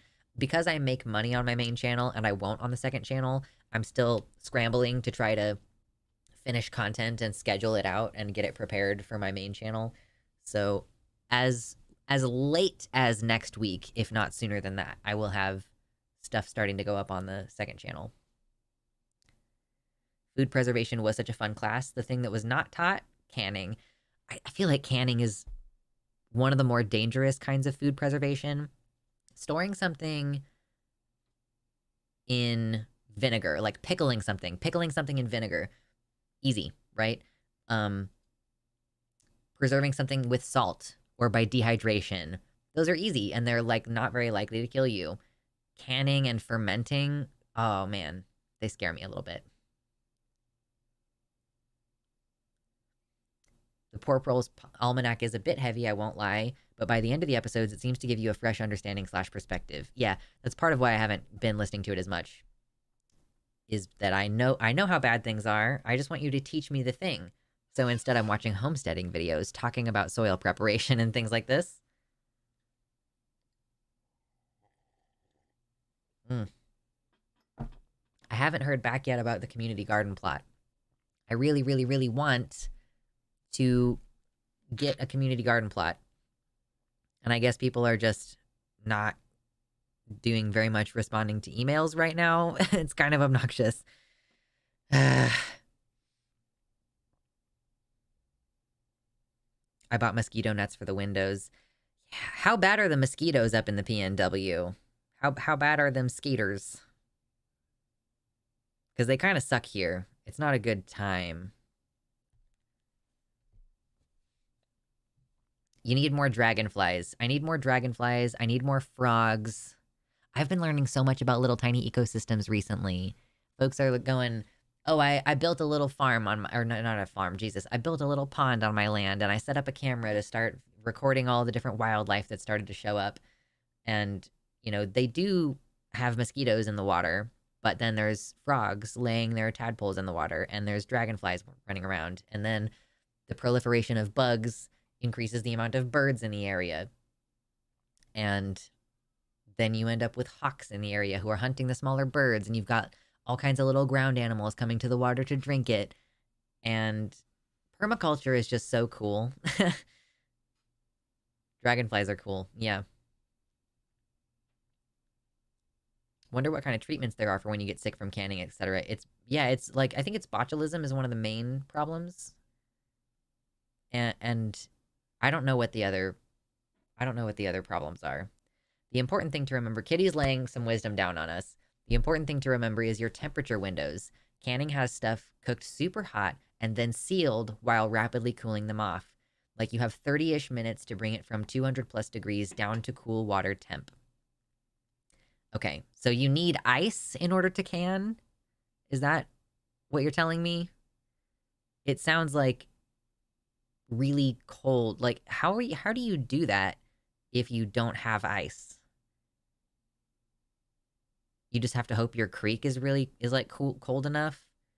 What happens when society collapses and you don't have the same access to running water anymore? I don't know. Just cool water baths. Okay. But you probably want to keep the water moving or like refresh it very frequently.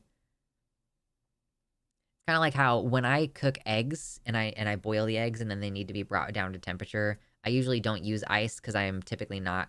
It's like a waste of space in my freezer. Are you fucking kidding me? To have ice in there.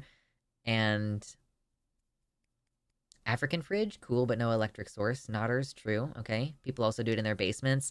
I want a root cellar. It's one of the things that's definitely on my list, if at all possible, which I know that it's tough in like Oregon and Washington because it's so rocky. So, because a lot of houses don't have basements for that reason in the PNW. Because, yeah, it's hard to dig into the rock. But I would really love to have a root cellar. That would be amazing. You can do it in the fall, in basements in the fall, or you can do it with colder temperatures outside. You need to cool them fast, but the glass will shatter if you do it too fast. Okay, so maybe you shouldn't even put it in ice water. My first response was put it in ice water. But when I'm cooking eggs, you're supposed to shock them in cold water. But I don't keep ice, so I just run them under the sink. And the water is like constantly refreshing for a few minutes. Yes, queen. If you want a root cellar, you gotta be a rude seller. Yell at people to buy your merch. Spend money in my shop. Did you get Christmas money? Spend it on stuff in my shop. I have barely even spent money on stuff in my shop. Look at this. It's a hat that you can't get anymore. I changed the design. Anyway, there we go.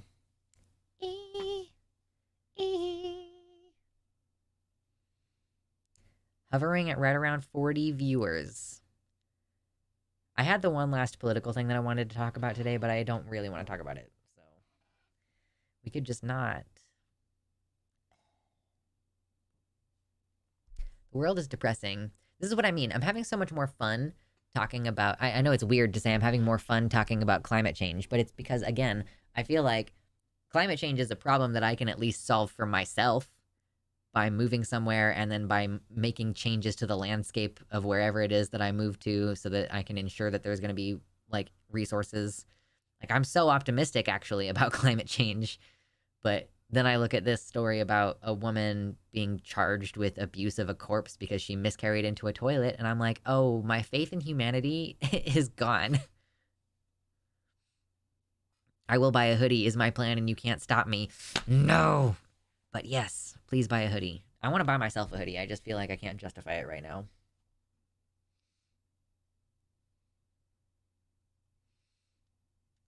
But yeah, canning is fun.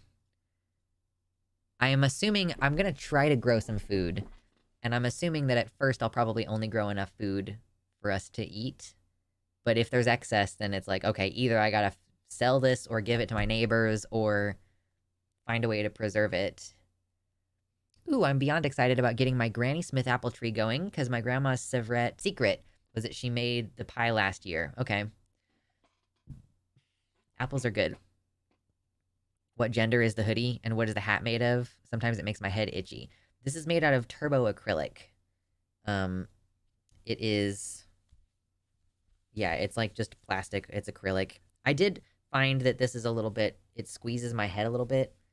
So what I was planning on doing with mine was giving it a wash. Like, it's hand wash only, but I was going to give it a wash and then, like, stretch it out a little bit while it's wet and then lay it flat to dry a little bit stretched out. I think that would work. But, yeah, I just haven't been wearing it. And then, what gender is the hoodie? It's, I think, supposed to be, the hoodie is supposed to be unisex. I'm pretty sure. I'll just become a butcher in the climate apocalypse. Don't ask what the meat is. I just don't need to know. I don't need to know what the meat is. I'll trade you some squash, and you can give me some meat, and there will be no questions asked. No, that's not true. Yeah, in the apocalypse, I'm not going to eat any meat that I didn't watch it get butchered myself. Are you kidding? That's crazy.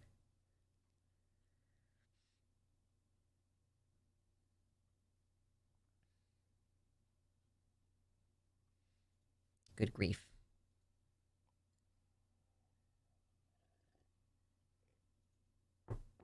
I've been struggling with the idea of getting a mobile home perhaps instead of getting a brick and mortar home because it's kind of cheaper. Like the world is failing. Who cares about the depreciation? I just personally would not want to live in a mobile home. You know, what I would consider doing is I would consider buying a plot of land, and if it didn't have a house on it, getting a cheap mobile home to just put on there temporarily. Or sometimes like you'll like some of the land that you see on the land purchasing websites, that is what they have, is a mobile home that's in like okay condition, and then you can build your house. But I don't think mobile homes are really, they're not like mobile. You have to get a whole bunch of shit together and they're very heavy to move in order to move them. So they're not, it's not really nomadic in that way. But if you were in an RV, that would be more of like a nomadic kind of thing. And then you could go wherever. But then you've got the fuel costs and the engine repair, all this.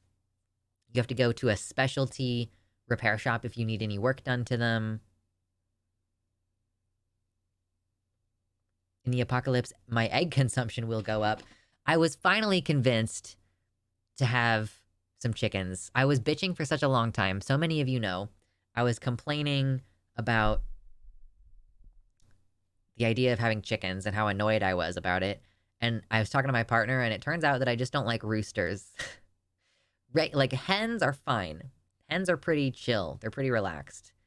If you want to be able to make more chickens, then you will need a rooster at some point, but you don't have to have one to start. RVs are the worst. We should have gone harder into the tiny house trailer route. Yeah, that's a new thing where you get those little sheds and you turn them into a tiny house kind of pull behind thing. Mortician / algae farmer / meat vendor. Yummy. So many good sources of protein. Yeah, as someone who lives in a mobile home, those don't move without a semi. Yeah. Totally understandable. It's like $40 a mile to move an RV or a mobile home. A mobile home, I'm assuming you're talking about. It's not $40 a gallon for a fucking RV. No way. My post-apocalypse meat is Brahmin. What is that? Is that a vegan thing? If I had chickens, every time they ran away from me, I'd say, "What are you, chicken?" And I would annoy myself very fast. Listen, it's in the apocalypse. You got to keep yourself entertained. Oh, look, we made it to 75 likes. I wasn't even paying attention. Thank you guys so much. Appreciate you. It would never, I don't think it would have occurred to me to say that Brahmin is from Fallout. They're mutated two-headed cows. I see. One of my favorite poems on this earth is about a two-headed cow. It makes me cry pretty consistently. I'm just thinking about it and I'm like, I could easily cry if I thought about it. You want to know the poem? You want to know what poem I speak?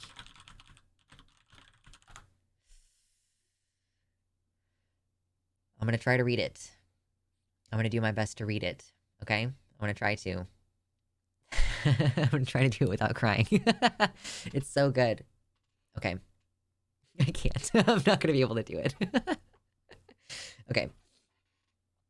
The poem is just called Two-Headed Calf, and it's by Laura Gilpin. Tomorrow, when the farm boys find this freak of nature, they will wrap his body in newspaper and carry him to the museum. I can't do it. I can't do it. Okay, hold on. Stop. But tonight he is alive and in the north field with his mother. It is a perfect summer evening. The moon rising over the orchard. Stop. This is why I love poetry. It just gets you in ways that you don't necessarily understand. The moon rising over the orchard, the wind in the grass, and as he stares into the sky, there are twice as many stars as usual. It's just like, oh my god, his poor little existence. Oh my god, no. It's so sad. Oh god. It really does. It gets me. It's so good though. I'm planning on having a lightweight tiny house so I can pull it with a trike. Oh, I'm assuming that you mean like like a motorized, it's like a motorcycle, but it has 3 wheels. But I just imagined you on a little like toddler-sized tricycle. Oh my god, that was very funny, and I needed that after getting so sad by that poem. Oh my god. Okay. Get your shit together. Intro to poem, can't read without crying. Reading poem, can't read without laughing. So here's the thing, I laugh so that to try to control my crying. Like, if any of you were here when I was recently discussing the Breonna Jai murder trial, I was like, there was one part in particular that I was like, oh, I'm suddenly like totally fine, and now I feel like I'm about to cry, and I kind of like chilled out for a second, and then I started laughing, and I was like, listen, I'm sorry, it's not appropriate to laugh. I am trying not to cry. If society ends up lasting more than 10 years, I want to start a network of roads utilizing old railroad tracks around for foot mobility and nomads. That would be interesting. Like decommissioned railroad tracks, going in and making those nice, and then creating like maybe a map network of them. Because there are, you know, even in Kansas, there are abandoned railroad tracks that just don't get used anymore. Yeah, they're flat. They've already been made ready. Wow.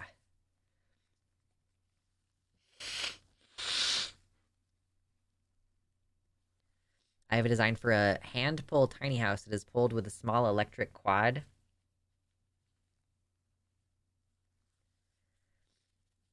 Okay. Now I'm a little bit better after having cried a little bit over the two-headed calf poem. Ah!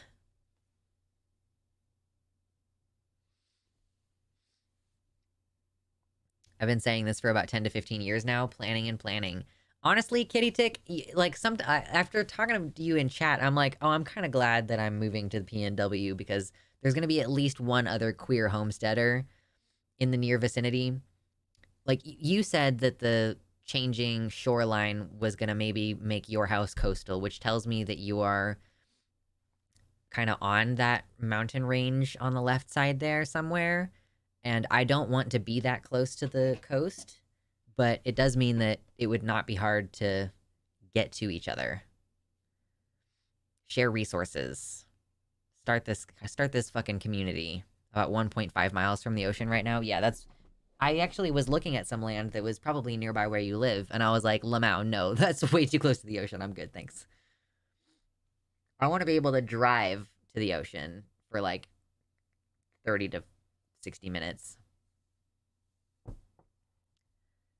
The mountains you're talking about are like 4 miles from me. Okay, so you're even closer to the coast. Will the Great Lakes be affected? Not by like sea level rise. I don't think they're going to be affected by sea level rise.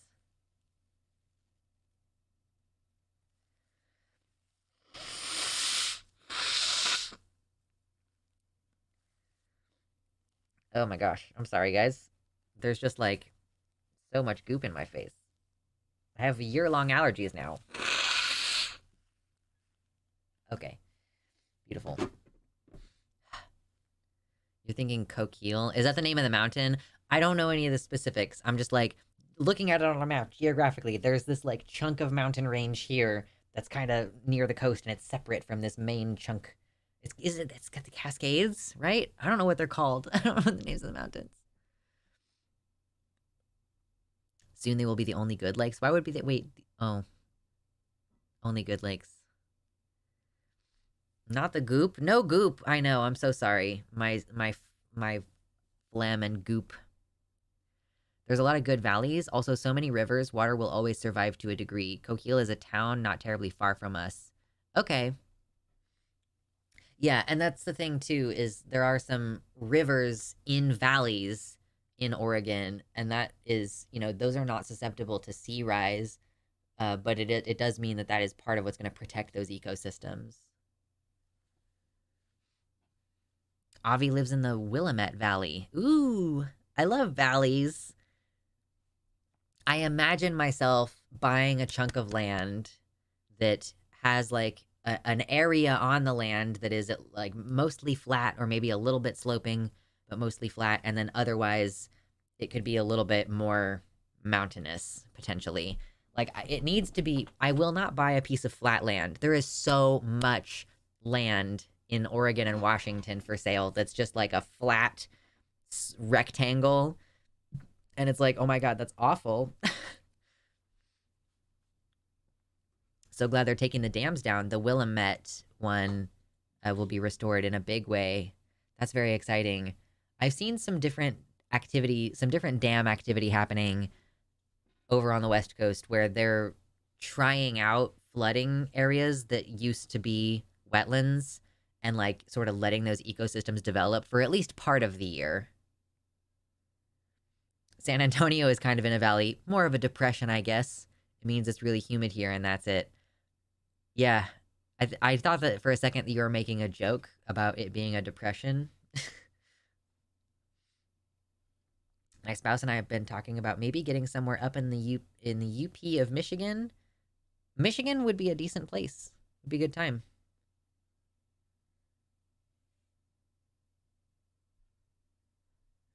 How would you like to walk across a field and look over the side and it feels like you are in an airplane looking over the side, seeing houses and fields below you beneath the mountain? I don't want to live next to a cliff. That would be terrifying, but it would be fun. Get rectangled. It's not that they're rectangles that's the problem, it's that they're flat. Like, I don't want to live on a chunk of land where there's no topography.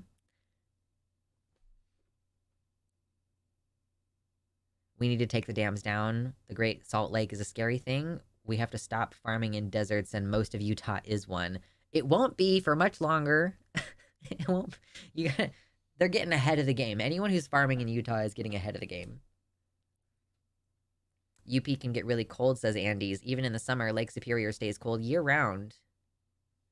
Dormiu says, also, let's be real. I want to live in a state where I can own an actual gun for so many reasons. Yeah, I was thinking about this recently because if you have a farmstead, you need a gun in order to protect your property to some extent. If for nothing else than, like, if there's a bear that won't go away, like, you gotta be able to get it the fuck out of there. And I don't actually know what the rules are in... Okay, so Oregon has great gun laws in reality. The only restriction is on high-capacity magazines. Girl, I don't need high-capacity magazines. That's so cool.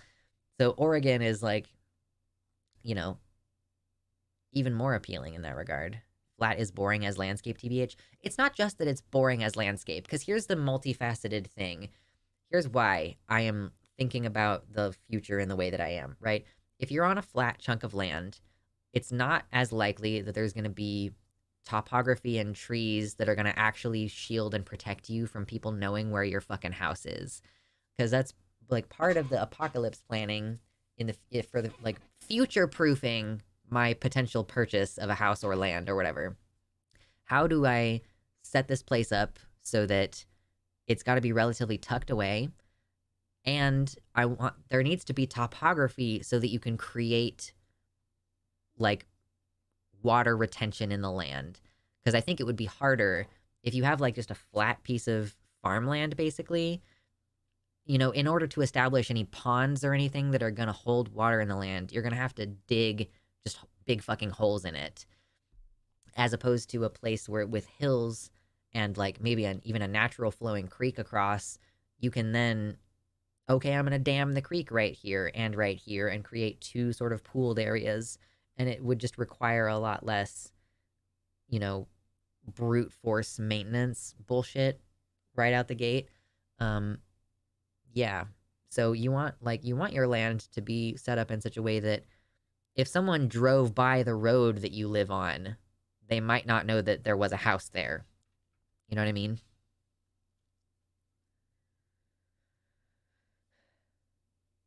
I can set you up with some gorse to hedge your property with. What is gorse? What is that? That's very funny. Oregon has great gun laws that are possibly too loose. Maybe. It's a lot like Arizona. They just like gay people. Gorse is a very mean spiky bush from Ireland. Ooh. Does it produce anything? Pretty yellow flowers. Okay. I was thinking about using, like, blackberry and raspberry thistle stuff for security reasons, but horse girl gorse. You can also get oil and pollen from them. Pollen is an export that I really need. I really need to export some pollen. Oh my god, dude. I guess that would be good for my bees. Good for my bees to have their little yellow flowers. Flower jizz. Buzz, motherfucker. True. They bloom 3 to 4 times a year. Okay, well, that would be really good for the fucking bees then. God. Got the blackberries by the thousands, brings bears around. Yeah, that's one. Maybe I should only put blackberries on the edge of my property, and I'll grow something else closer to the house.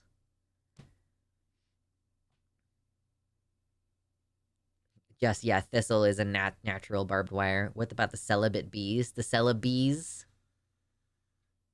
Celibate bees? Up in the north, it was a super dry year, and the wild yield on blackberries was low. Well, of course, you know, that is one thing. I was very surprised to learn that Oregon is like the zones, the USDA zones. I was looking at these. Where was I looking at these? USDA zones. Give me plant hardiness zone map. It's taking a minute. It's got to think. You're thinking. You got your thonkin hat on. Okay, like, I'm in Kansas, right? So, like, we generally are like a zone 6, like 6A or 6B, anywhere in Kansas. Maybe 7A if you're in the south of Kansas, but that's, you know, that's its own little special area. And I was surprised when I was looking at, like, okay, if you're in Washington or Oregon or whatever in this area, it's so weird to me that you're in a growing zone that is closer to being in, like, this north part of Texas. Not the northeast part of Texas, but, like, the chunky main body of Texas. Like, it's surprising to me that this is, you know, it's all this sort of darkish yellow color, which I think might be consistent with this dark yellow. So it's really more like North Louisiana. And I don't really know what goes into establishing those zones, so I'm not totally sure why it is that way. I would have expected it to be colder and moister in those zones.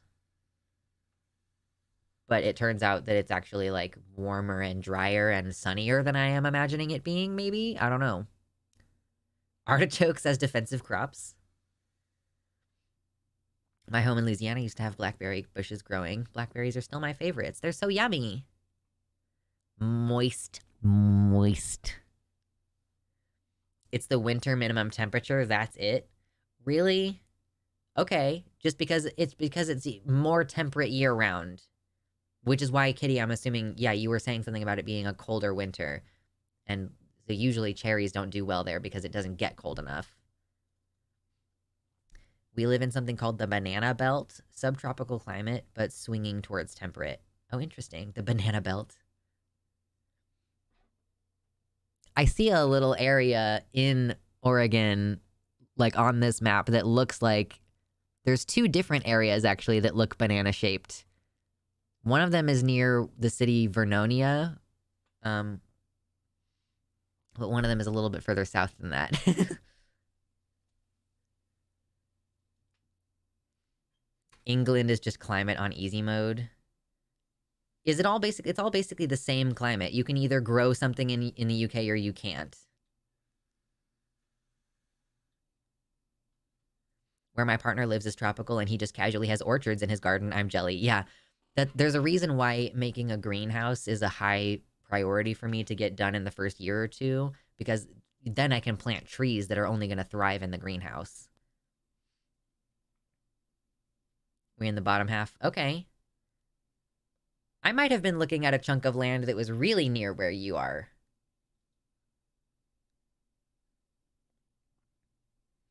Oh, casually has orchids. Orchids. Oh, I love orchids. They're pretty easy for me to keep alive. And it's easy for me to make them bloom, too, because you just have to ignore them really hard. It's just rainy, sunny in the summer, and then it rains. Yeah, the UK is just, it's rain, rain, rain, rain, rain, rain, rain.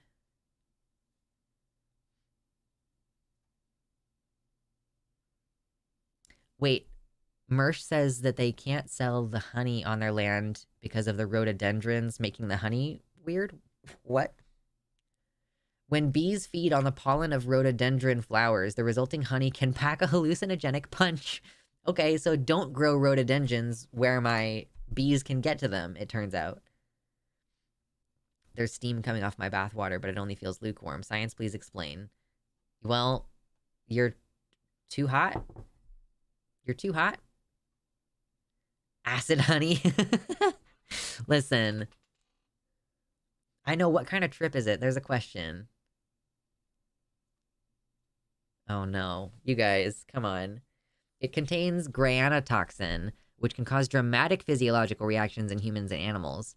Depending on how much a person consumes, reactions can range from hallucinogens and a slower heartbeat to temporary paralysis and unconsciousness. There have been no modern deaths recorded from eating mad honey, but as rhododendrons flourish at high altitudes, and as the bees often nest on sheer cliffs, gathering the honey may be more dangerous than consuming it. Okay, interesting. So this is like a particular place where this happens more often than not. Fascinating. Anyway. Do you think the bees get cranked on rhododendron honey? Right. Are they doing it on purpose? Rhododendron mead. Is that like, that's like absinthe. Rhododendron mead would be like absinthe.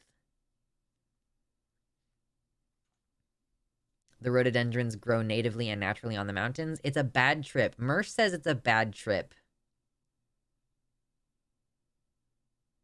What's absinthe?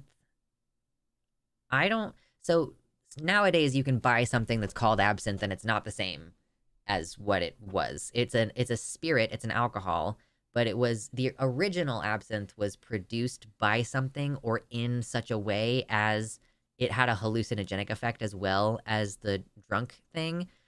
And then it was like super illegal.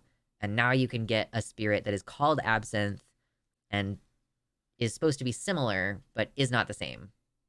It needs a wormwood infuse. Yeah, it's the infusion of wormwood, I guess, that makes it hallucinogenic.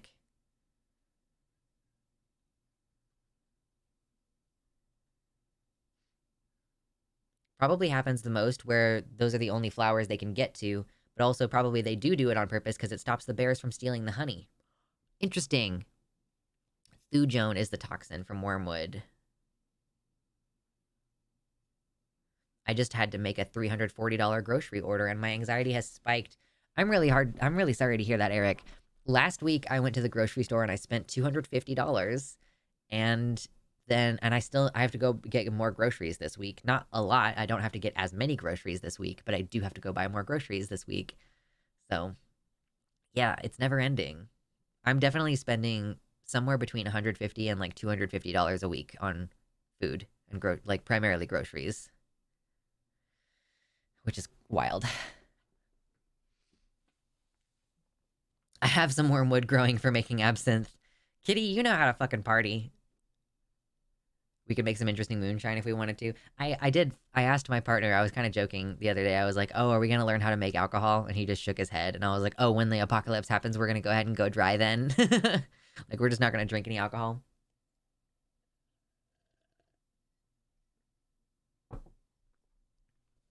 I need to start going to Whole Foods for grains to make my own flour. Even bags of flour are too much.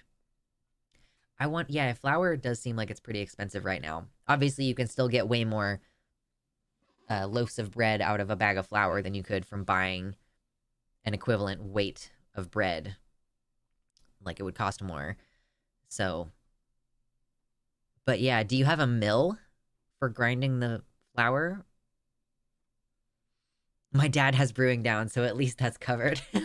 Just rely on your dad to do it.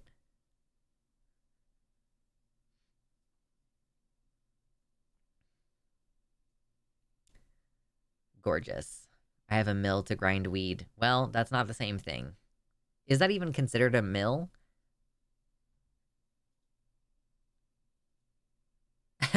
Nuvenal, you're just gonna eat the wheat berries just raw? Just eat them raw. No processing required. Just Or alternately, are you gonna chew them up and then spit them out? Just stick a bunch of fruit in a barrel. That's how wine is made, right? Yeah. How do you get yeast? Do you just like What if I never want to make sourdough, can I just still keep a sourdough starter alive and then I'll have yeast for when I want to make alcohol? Can you have a non-sourdough yeast that you also keep alive in a similar way so that your bread doesn't taste like sourdough? It's in the air and you just get lucky.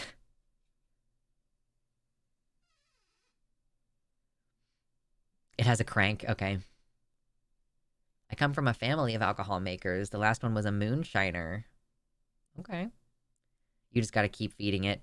What do you feed it? Just straight up sugar? You just put honey in there? You can just get yeast packets. It grows on stuff. I have a thing in my fridge right now of like instant rise yeast. So could I just take that and like put it in a container and start feeding it and keep it alive instead of storing it in my fridge? And then I would have an active yeast culture. Knowing how wine used to be made, best not to think too hard about where you'll get yeast from. It's from their feet. They would step on it, and they would get yeast from their skin and feet onto the fruit. I know the secrets. How they catch you making moonshine is not buying yeast, it's when you buy a lot of sugar. I wasn't gonna make moonshine, though. I had no intention to make moonshine. Theoretically, you could do that with the yeast. Like, I could take the yeast and put it in water and then just keep feeding it, and then it would be in a process of, like, reproduction all the time. In order to make moonshine during Prohibition, people would go to different stores in different towns to buy bags of sugar to avoid suspicion. Nice. Pics in the stream chat. Stream chat. Okay,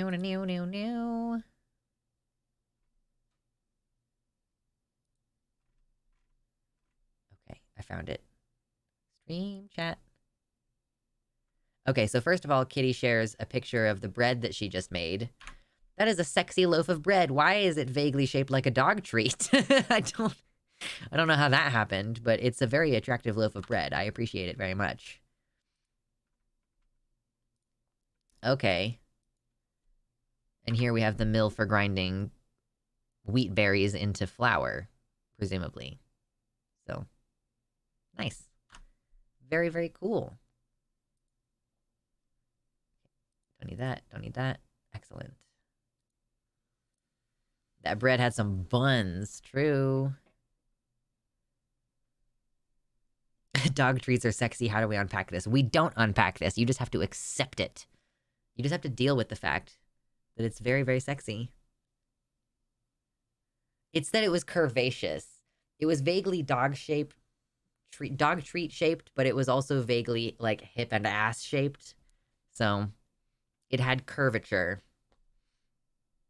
At Renfest, my favorite food was the hot soup and the bread loaf, especially since it was cold. Bread bowl is so fucking fire on a cold Renfest day. It's so fire.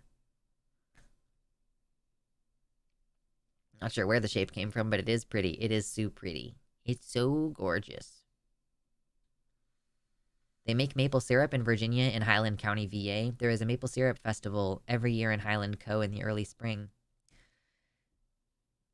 If you have bees making honey, is it worth it to tap some maple trees? Bread bowl is nasty. I will die on this hill. Listen, you can be wrong.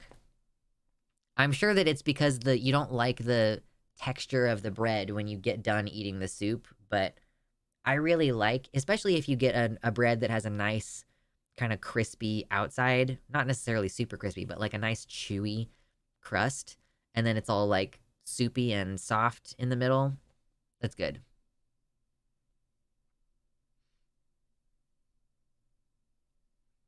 Highland Co. is interesting geologically, too. There's an extinct cinder cone volcano near the town.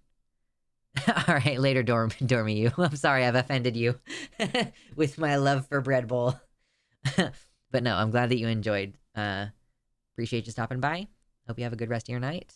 Please don't be offended that I don't really respond to direct messages very much. Frankly, you got one of my rare immediate responses last night. No worries.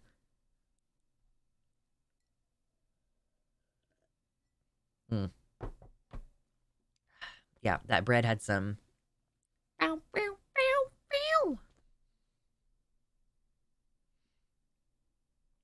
I'm becoming a true bread tuber. I'm the only true bread tuber. Are there any of these other leftists who are out there baking bread? Give me one other creator who bakes bread and then shows you it on stream. One other. And then let me be best friends with that person. In the northwestern parts of Virginia, there are geothermal springs. There are spas there where people bathe in the warm water, similar to Iceland. Nice. You got to do a baking stream, though. I did, at one time, I think I made chili, and then I made cookies or something. I can't remember what I made, but I did do a cooking stream at one point. It's just kind of tough to do a stream from the kitchen. So, at least it was before. I might talk about it again, but you gotta talk about bread, Santa. Bread Santa. Apparently, mad honey has non-culinary uses too, such as in Turkey and Nepal, the epicenters of mad honey production. They have traditionally cultivated the honey as medicine. It's touted for relieving hypertension, providing a burst of energy, and being a sweet substitute for Viagra. All right, that's fun. Wi-Fi webcam, yeah. This is a webcam, which is easier to move around, but it's still, like, it needs to be plugged into my computer. A Wi-Fi webcam, I guess. So one that can be connected over Wi-Fi. That's fascinating. I had never thought about that before. I'll keep it in mind for when I move, okay? When I move, I'll figure out how to have... You can use your phone for it. The problem with using my phone for it, and that is what I've done in the past, is that I can't see my stream chat. Like, set up my phone, set up a laptop. I don't know. We'll figure it out. But I did do one cooking stream once upon a time. When I move into my new place, I'll keep it in mind that you guys want more cooking bullshit. Need an extra device. Yeah, it's that you need extra equipment in order to make that happen. This is where my setup is. I've got photography lights. I've got my microphone. Like, the audio is going to be shit in the kitchen. So, stream on tablet, phone for filming. That's basically what I'd have to do. But it is, like, unfortunate that there's this Your lighting and set are on point, so the cam seems fine to me. Yeah, but the kitchen is going to be different. I want to do cooking streams. Just turn on the camera and be kooky. That's what I already do. So kooky. Look at me with my pagan altar in the background of every single one of my videos right now.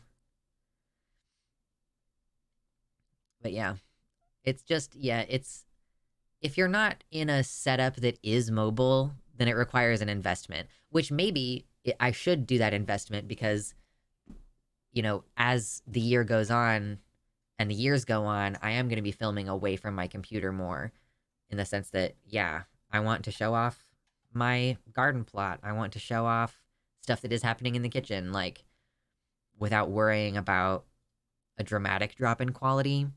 Even when I post videos from my phone, like I posted this morning, a video from my phone, those are so shit quality compared to my normal quality, which I should probably just get a good phone. Blenders, they sound amazing on phone microphones when live streamed. Listen, I gotta get a lav. It's a whole thing. But I know that you want this. You've wanted it for years. And yeah, if there's a homestead situation happening, you can bet that I'm filming a lot of it. Because you know what that means? That's all tax deductible.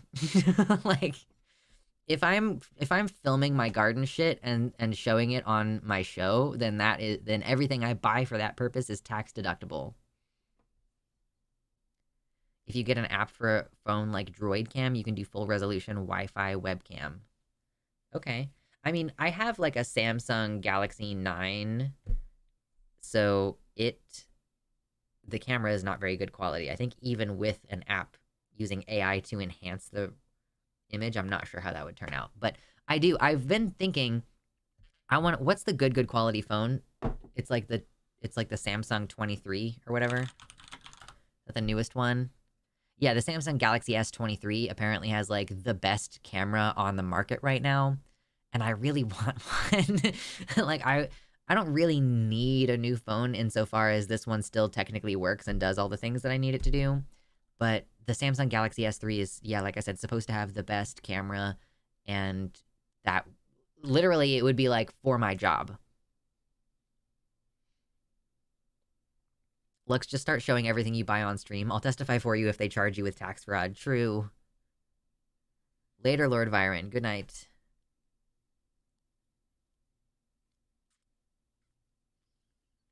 Honestly, people love non-right-wing AF and just overall not judgmental homesteaders.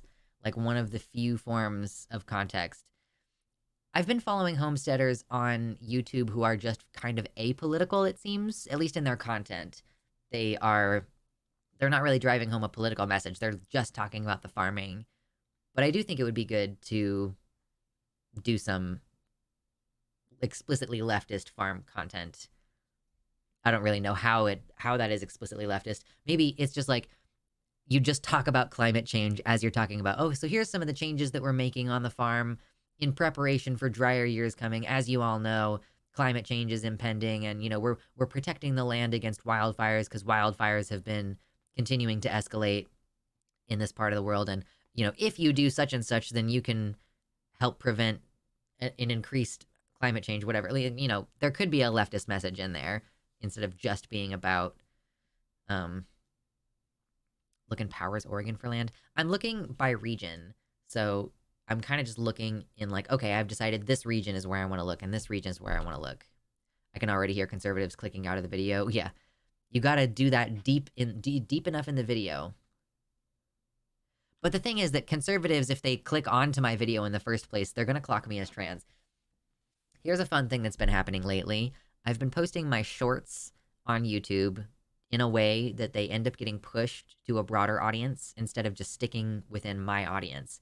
And what has resulted from that is just a lot of personal attacks that have nothing to do with what I've said, even in videos where I'm trying to talk about COVID or like something totally unrelated from transness. If my hair is down like this, people think, oh, that person is trying to look feminine, therefore I'm going to misgender them and call them a man.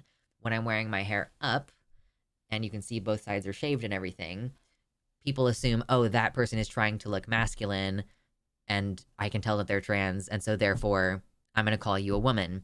If people don't clock me as trans, they comment on my piercings and say funny things like, oh, if I could shut you up with a magnet, I'm not going to listen to your opinions. And it's wild to me that this is still fairly normal to just like completely diverge away from whatever the point is of the content, not really grapple with the ideas at all. Just go like, haha, your voice sounds weird. Like, do you think I don't know what I sound like? Do you think that you are making some groundbreaking discovery by being the third person on this video to point that out? Like, why?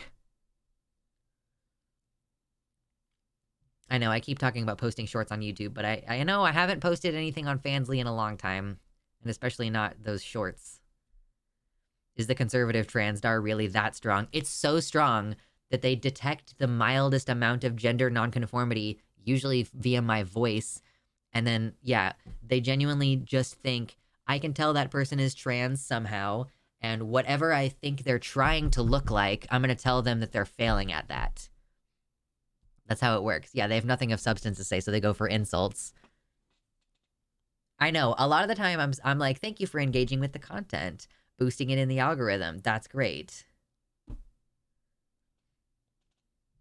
But I do get lots of dislikes, so I don't really know if it's helping or not. I get the same thing being intersex. I don't have any piercings either. I think they do this to everyone who is non-binary to a certain extent. I get it at least once a week. I've started responding, and I haven't had any people react to this yet, because a lot of the time folks leave a comment on the shorts and then they don't come back, which is fine.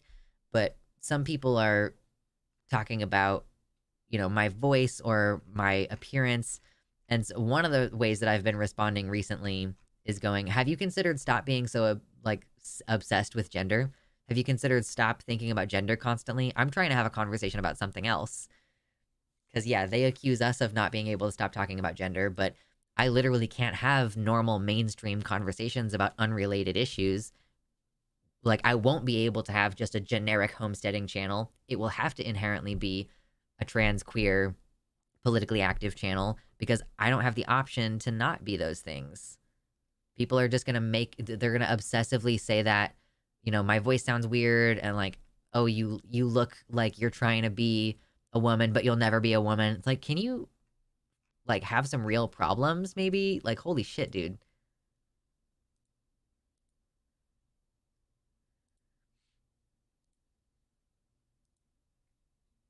trying to see. I'm like missing some of these comments right now.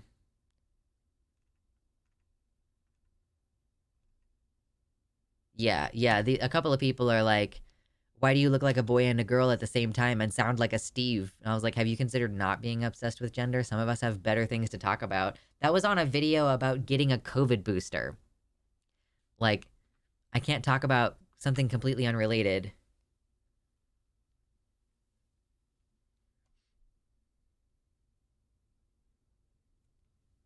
Yeah, it's not just transphobia. We have fear of anything GNC.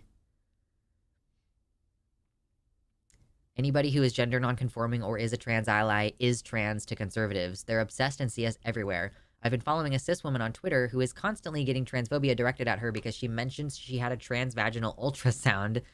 Stop making your transness your whole personality, people who make transphobia their whole personality.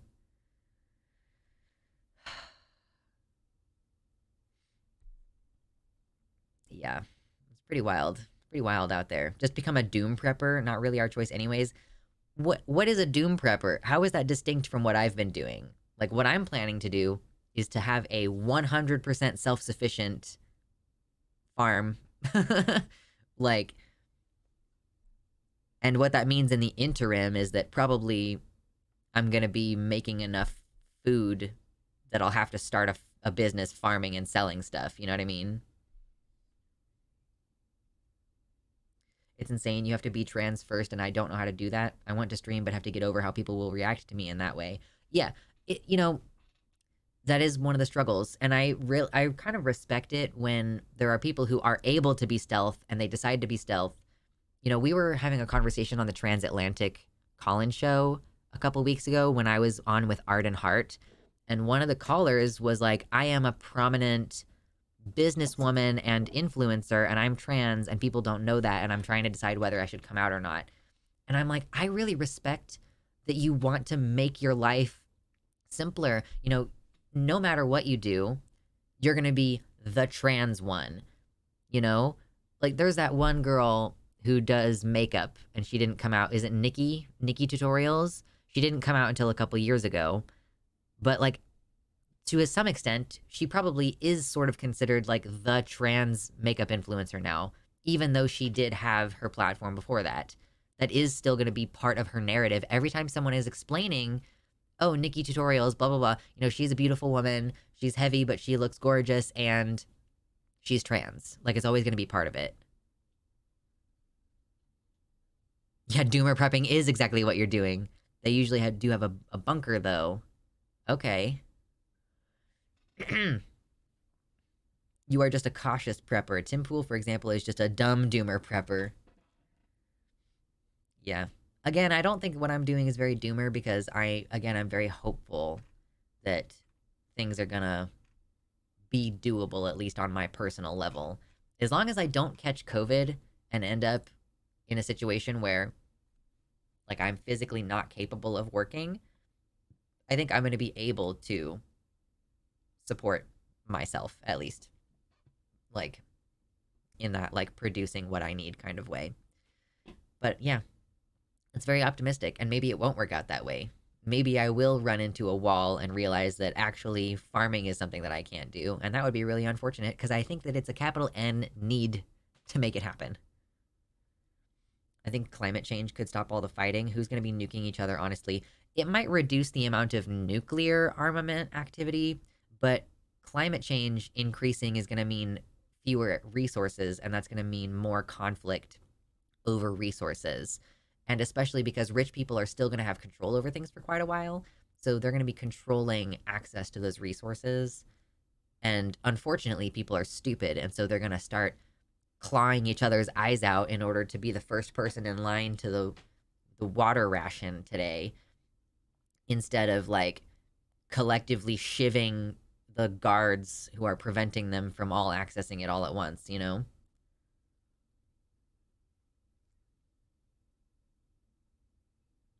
Yeah, I like how billionaires are making all of these luxurious bunkers with like no real ability to produce food and rely on staff that they have to somehow pay in an apocalypse. I was watching or looking at a little, supposedly a bunker designed for, what is his name, Zuckerberg, in Hawaii. And I was looking at this thing. It's got underground farming. Like, you know, they build it down into the ground and like, oh, this level is going to be farming. I'm like, okay, so you are like assuming that you're gonna have enough electricity to grow plants indoors, underground. That's not just indoors, underground. There's no fucking way. Also, where are you gonna put your shit? Oh my god. And again, yeah, the staff, how are you gonna pay your staff? Are you just gonna provide them with a safe place to live and that's your expectation? Is like, oh, well, if you go out there into the harsh wilderness, you don't know if you'll survive, whereas you know I have food and running water here. Hawaii could be smart if you set TEGs around to gather electricity. Is that hydroelectric?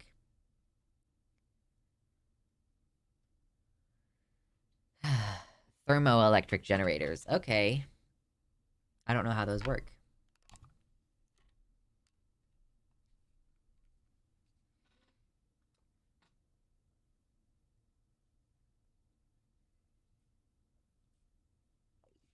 Yeah, I agree, Eric. Eric says, I think everyone should be prepared for the worst, but semi-hopeful for the best. Worst comes to worst, you got extra food and basic skills for when needed. Or sorry, like, I think you meant like, in the best case scenario, if the worst doesn't come to worst, you have some extra food and basic skills for when needed. But if the worst comes to worst, then you don't die. My optimistic version of my homestead future is that there are other people around who I can rely on for help and mutual support.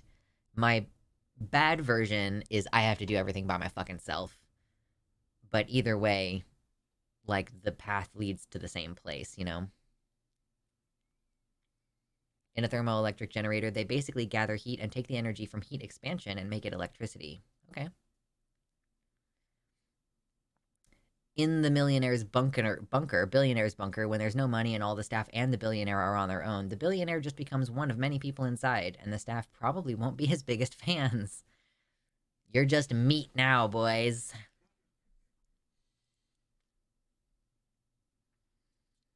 MREs are nice. People complain about them, but they taste fairly good. Also, you can add spices, etc. to them to improve the taste if you get bored with them. Yeah. I have never tried MREs.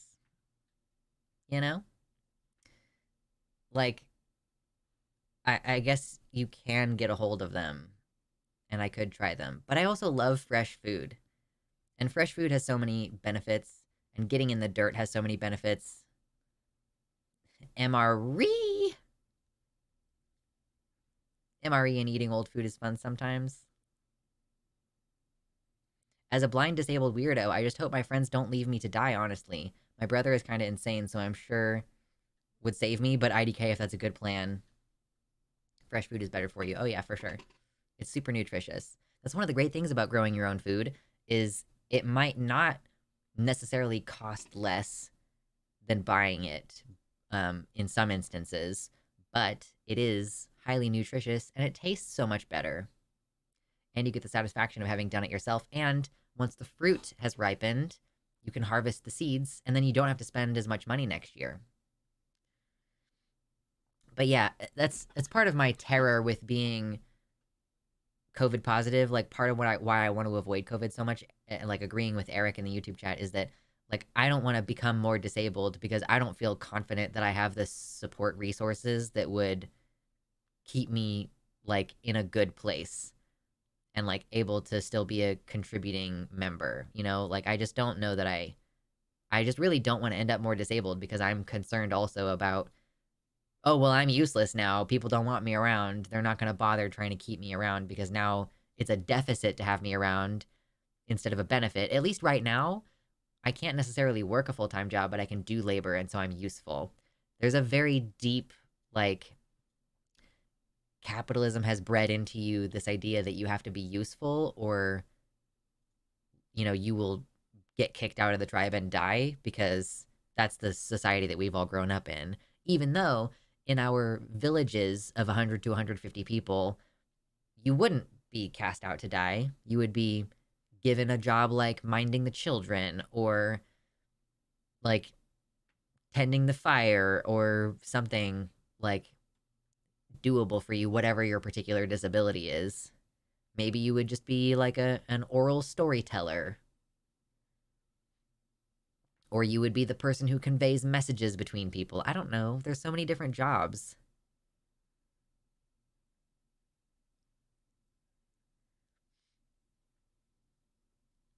Unfortunately, I'm on my own in every way, self-sufficient but fairly lonely at this time, to tell the truth. I wonder, Mersh, if you can get some local queer folks to, like, rent plots on your land so that you can develop some community. Because you have the resource that I crave to have, which is just a chunk of land with a bunch of resources on it. Yeah, mama. Wolf packs actually work like this. Not all wolves hunt and fight. Some guard the den and others patrol the territory. It makes sense. Delineation of labor. I'm working on building us a hydrogen generator that charges a silica sand battery, which is hooked up to the thermoelectric generators, so I can pull the heat from the sand and use it through the year. We have enough wind year-round to produce hydrogen constantly. Only works at small scale right now because we haven't done the needed research to up efficiency at large scale. Fascinating.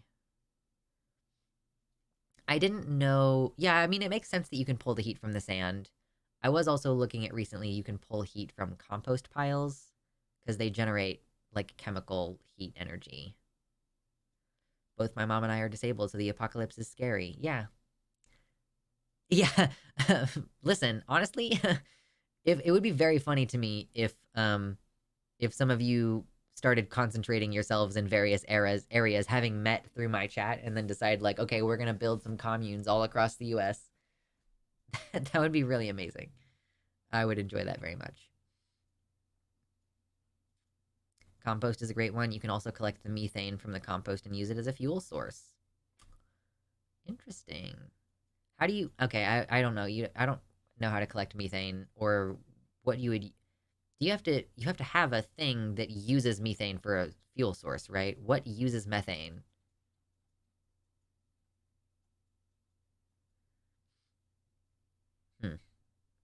It's not like my tractor is going to run on methane, right? I don't actually know. Most propane stuff can be converted. Okay. Make methane. I've never heard anyone pronounce it methane instead of methane. Yeah, well, that's because you don't listen to enough British people talk.